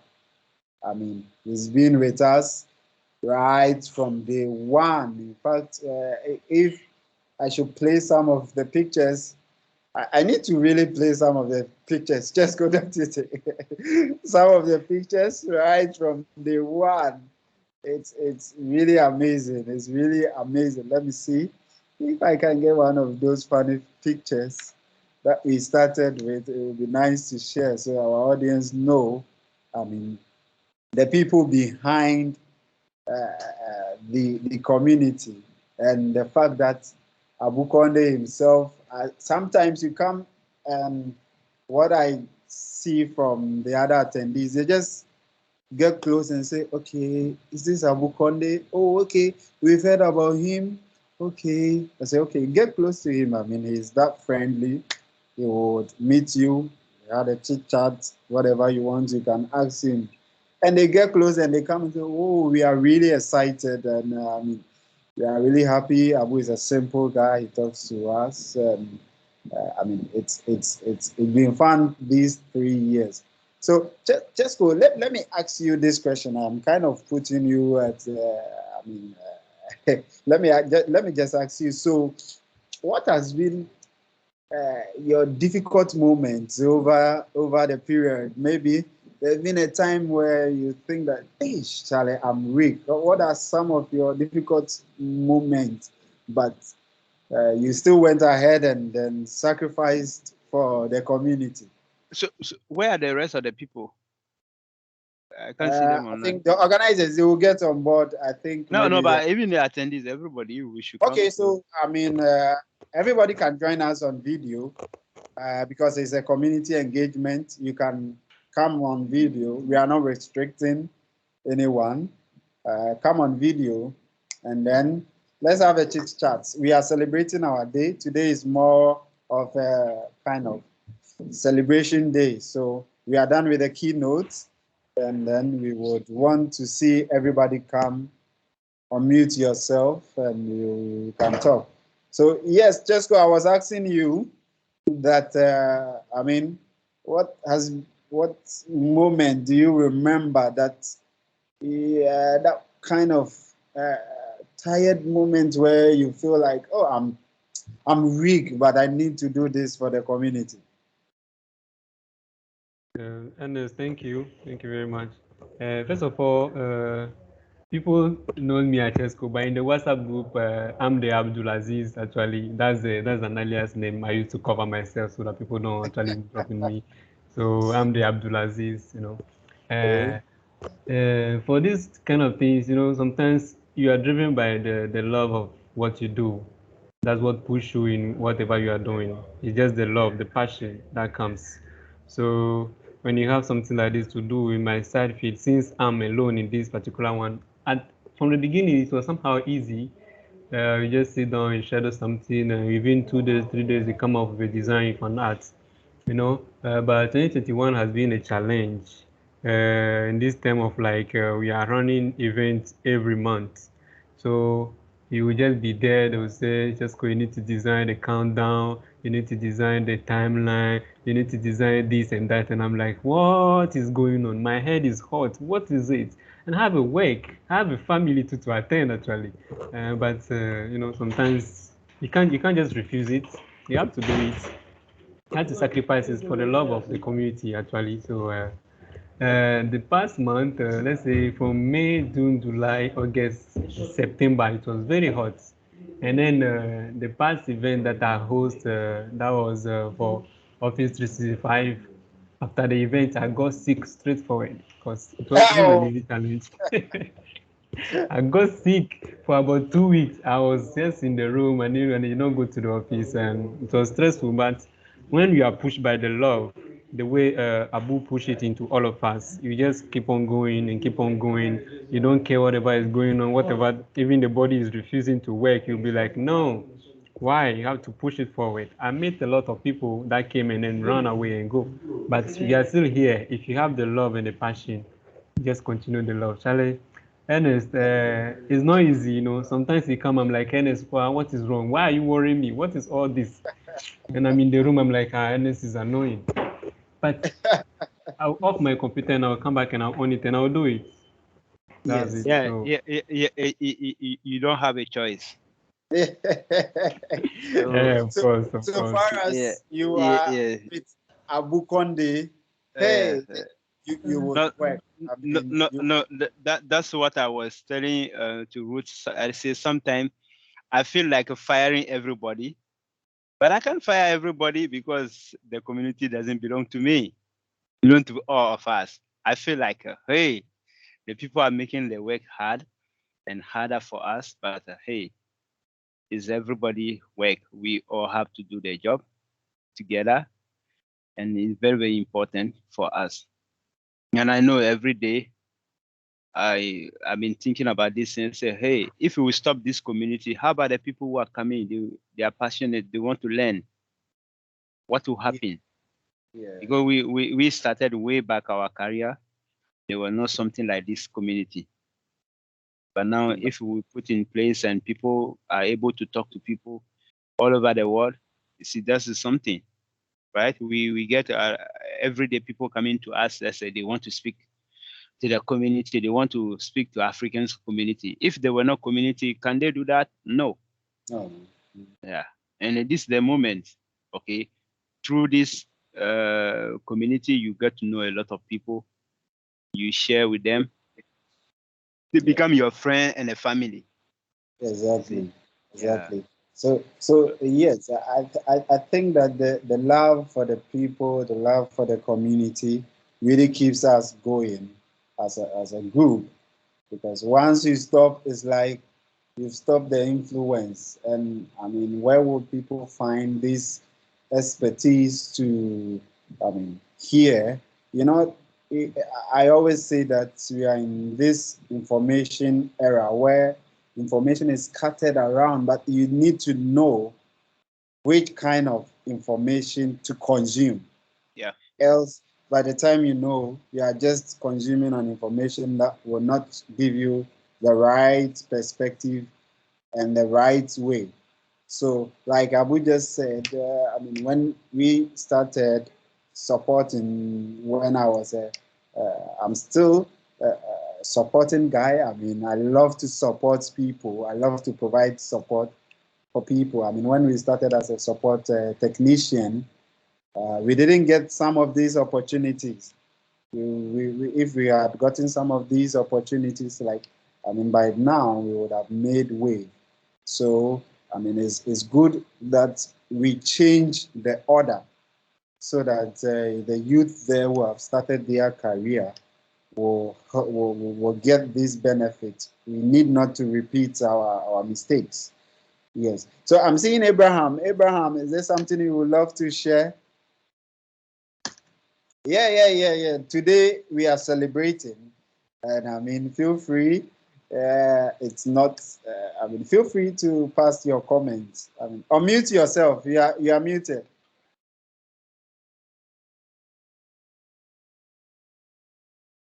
Okay. We can still hear you, Abraham, even though you are on mute. Okay. Okay, I think your sound came through. Okay, so I've been part of the community for the past 3 years. I was also in my university. Wow. And then I was in the early university days, and then I remember coming to the first boot camp. That was at the Emporium. When I met Abou, Emporium. Tchesco, Yeah, moving pick. Yes. Jocha, Audrey, and I think it was a whole lot of how do you call it? How do I say it? Youthful community. So you are inspired that wow, if you have such leaders like people in front of you that are capable of doing certain things, that have various skills that they are willing to share, how do you call it, with the upcoming young ones, then why not you also get involved? And I must say that I've learned a lot of basic skills, being a Power BI. I don't want to, a whole lot. And it has really helped me in my career during my national service, I was working on, I was part of a team that was working on a national project. And I must say that these few skills that I had here has really helped me a lot. And I'm very grateful to be part of the community. And I hope that we grow as well, and we also get to learn more skills that also impact more knowledge to the young ones that are joining the community. I'm very grateful to the organizers. That is awesome. That is awesome. In fact, there were some souvenirs I brought here. I'll be sharing to the viewers here. So those online, I mean, we are celebrating. So kindly hit me after the event. Okay, let's say Monday, because tomorrow there will be sections going out there. So I'll be a little bit hot. If you came in person, I would have given you here. But those joining us online, I mean, feel free to hit me Monday for your souvenir. So yes, we come back to the community. I mean, I must say that there's been a time where I felt personally, I felt that, whoa, Abou has exhausted my last breath. I mean, Abou will call me early morning when we are having an event. As early as like 5:30, Abou will call me and we will start discussing, okay, we have to be here by this time. This is how we kind of simulate what is going to happen and how we are going to go about it. And as early as 5:30, we'll be discussing about the event. And this has been like since day one. I mean, we are all brothers and sisters now in the group. I mean, sometimes they get rough. You know, sometimes you have to give Tchesco pressure and tell him, Tchesco, this flyer needs to fly tonight. So please do your magic. And, you know, it's been a journey worth celebrating. I mean, like Ruth earlier alluded, that the journey has been great and we've learned a lot among ourselves. In fact, myself leading, Silvester leading, Ruth, Audrey, Jifa, Ajua, Africanus. Yay! I miss Africanus. He couldn't join us today, but I must say a big shout out to Africanus, who has been our photographer for, I mean, time and memorial. If you should see any wonderful picture out there of our event, the man behind is Africanus. I wish I could share his some of the moments. Just a minute. I really love this guy. He takes us beautiful pictures and we post it out there. I mean, Joshua has been good with us. Jifa, the champion team. We MUGH, we have a champion team here that are in charge of our social media presence. They communicate it so well that, I mean, you dare not miss, I mean, any highlights. You get all the highlights. I mean, it's been great over these 3 years, and I mean, we really appreciate our attendees and our members. We just started this with few members, but I think over the time, because of our impact and our influence, it made others to also come, and now we are hitting a number of 2,000 on our meetup. So it gives us encouragement, and I mean, there is more to come. I mean, stay tuned. If you remember, I mean, there's more to come. So Abou, yes, back to you again. I wanted to ask you, what aside, you know, we know that I mean, dreaming about the community, I mean, is really was really a challenge. But what made you believe that you could make this work? What made you believe that this can work? Because yes, you had a great idea, you started, and there was kind of challenges. So what made you believe yourself? What did you say to yourself what motivated you to say, I will still pursue this agenda, irrespective of whatever the challenges, I mean, are, I will still pursue this agenda? Okay. This community thing is tied to my career. So Okay. if I stop my career, maybe I will stop the community work, because being passionate about the technology, Microsoft technology, I've been doing this thing.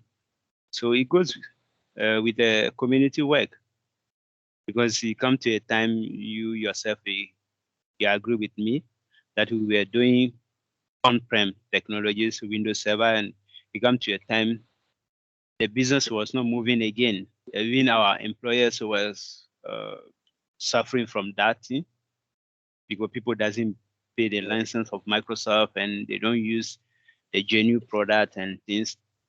So finally, the Microsoft started talking about the cloud, and I wanted to be learning the cloud.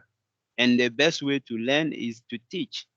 So I had to find a way to teach. And I believe teaching these technologies, I can learn myself, I can learn and make other people to learn. And I have to create a community around it, so that we, like kind of a learning group, study group, we learn together. Anytime you want to do your presentation, you have to prepare content, and you have to follow other great speakers to learn from them and come and share with the community. So I think that's what kept me going. And I'm still doing it. I'm still learning. I'm still growing, taking exams, trying to speak at the different conference, even though I don't have much time these days because of I just relocated to France. See, but hey, I can see to you guys are doing the good job, keep doing the great work, and communities continue to become bigger. Because when I Yes. started it, it was small. Now we are getting to 2,000, and we are accountable to them. Yeah. We can't disappoint. So anytime I feel like it's stopping, I can't stop, because I'm thinking about the number of people we are behind me. See, like if someone said that I come as one, I stand like 1,000, and that's the same thing. Good. So Good. yeah, I can't stop doing it, because nobody will leave me alone. If I stop, you call me, Tchesco will call, anyone who can call, Abou, hey, what is the next thing? And community members will call. Are we not doing events? I noticed that one when COVID was disturbing the whole world. Yeah. We didn't have a place to organize the event, because we can't organize the event, and we needed a platform. Exactly. And Microsoft really been good to us and allows us to organize online event, giving us the platform.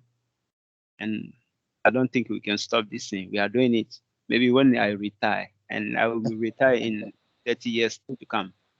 Even when you retire, your name the community will live on. In fact, I picked a very good clue of what you said. I mean, your career gave you kind of motivation that this is me, this is what I represent.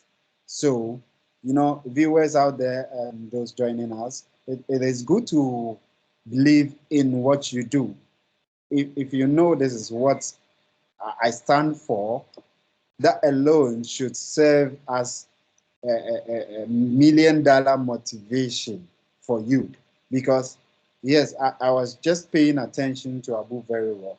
He didn't say, okay, I needed to be rich or something like that. He said, this is because it's his career, and his career definitely represents him. I mean, I have some quote that some say, to work is worship, So career represents you.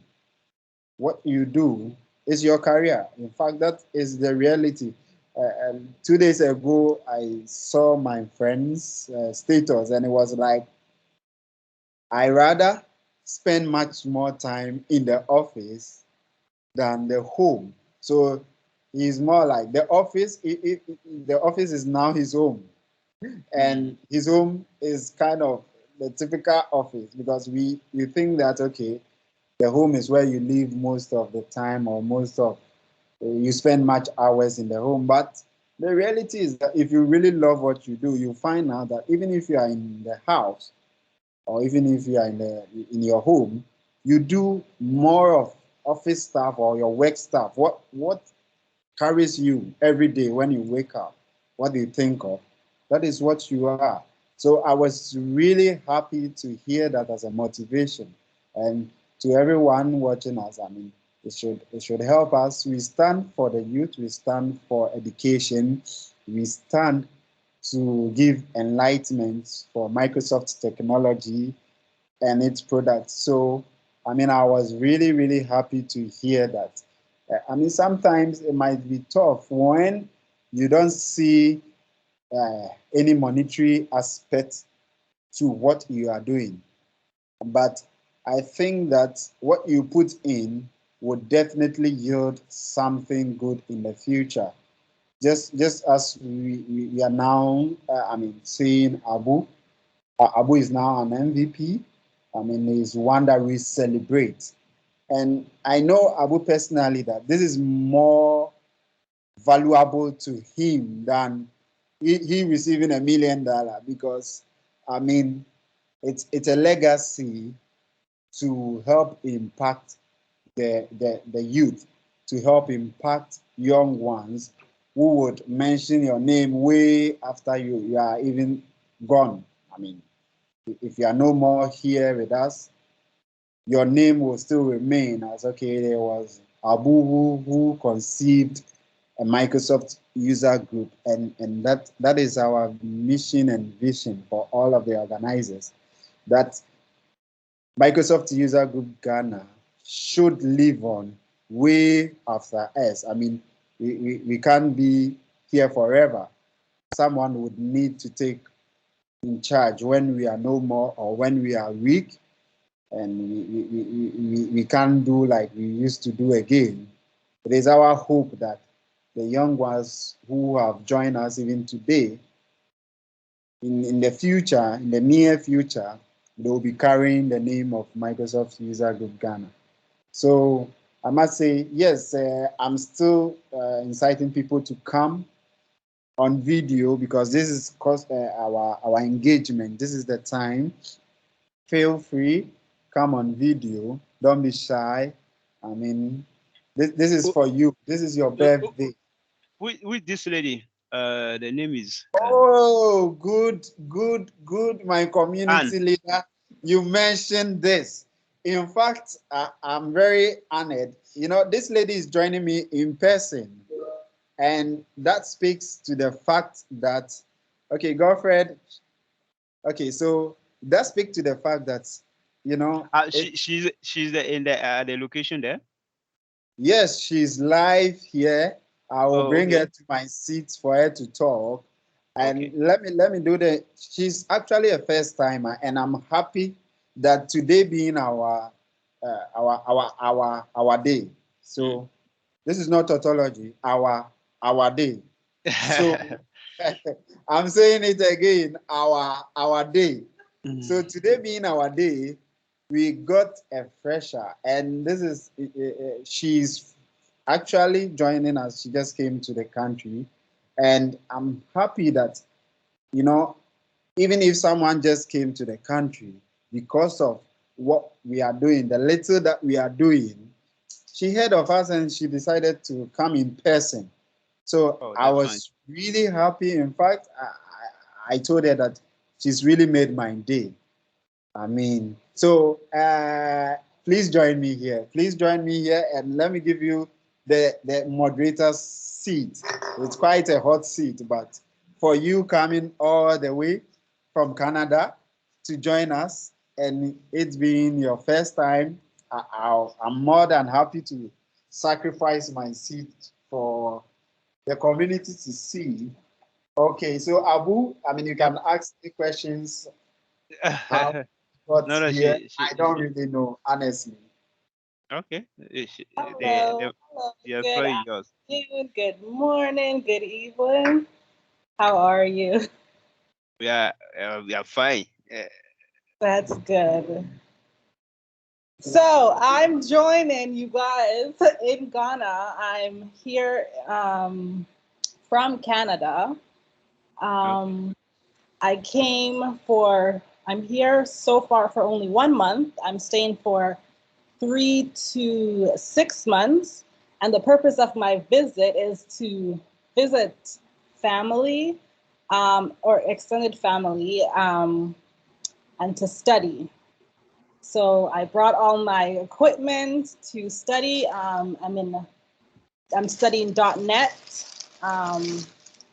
So I heard about you guys through someone on Facebook, and they sent me the link to join you guys on WhatsApp, and I saw this summit, and I decided to drive. I'm already driving in Ghana.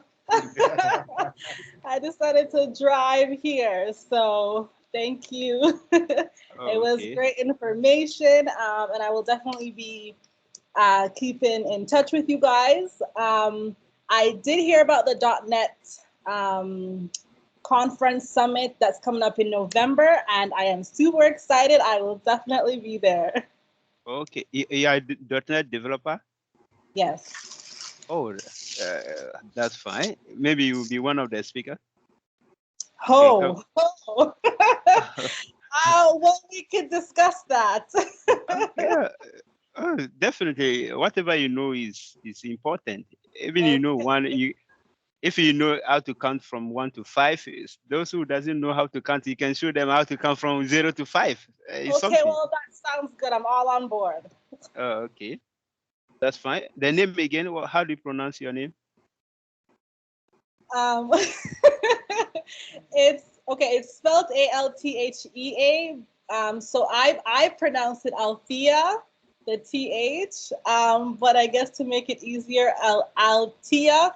I'm Jamaican. I'm born in Jamaica, so it's how you. Okay, that was the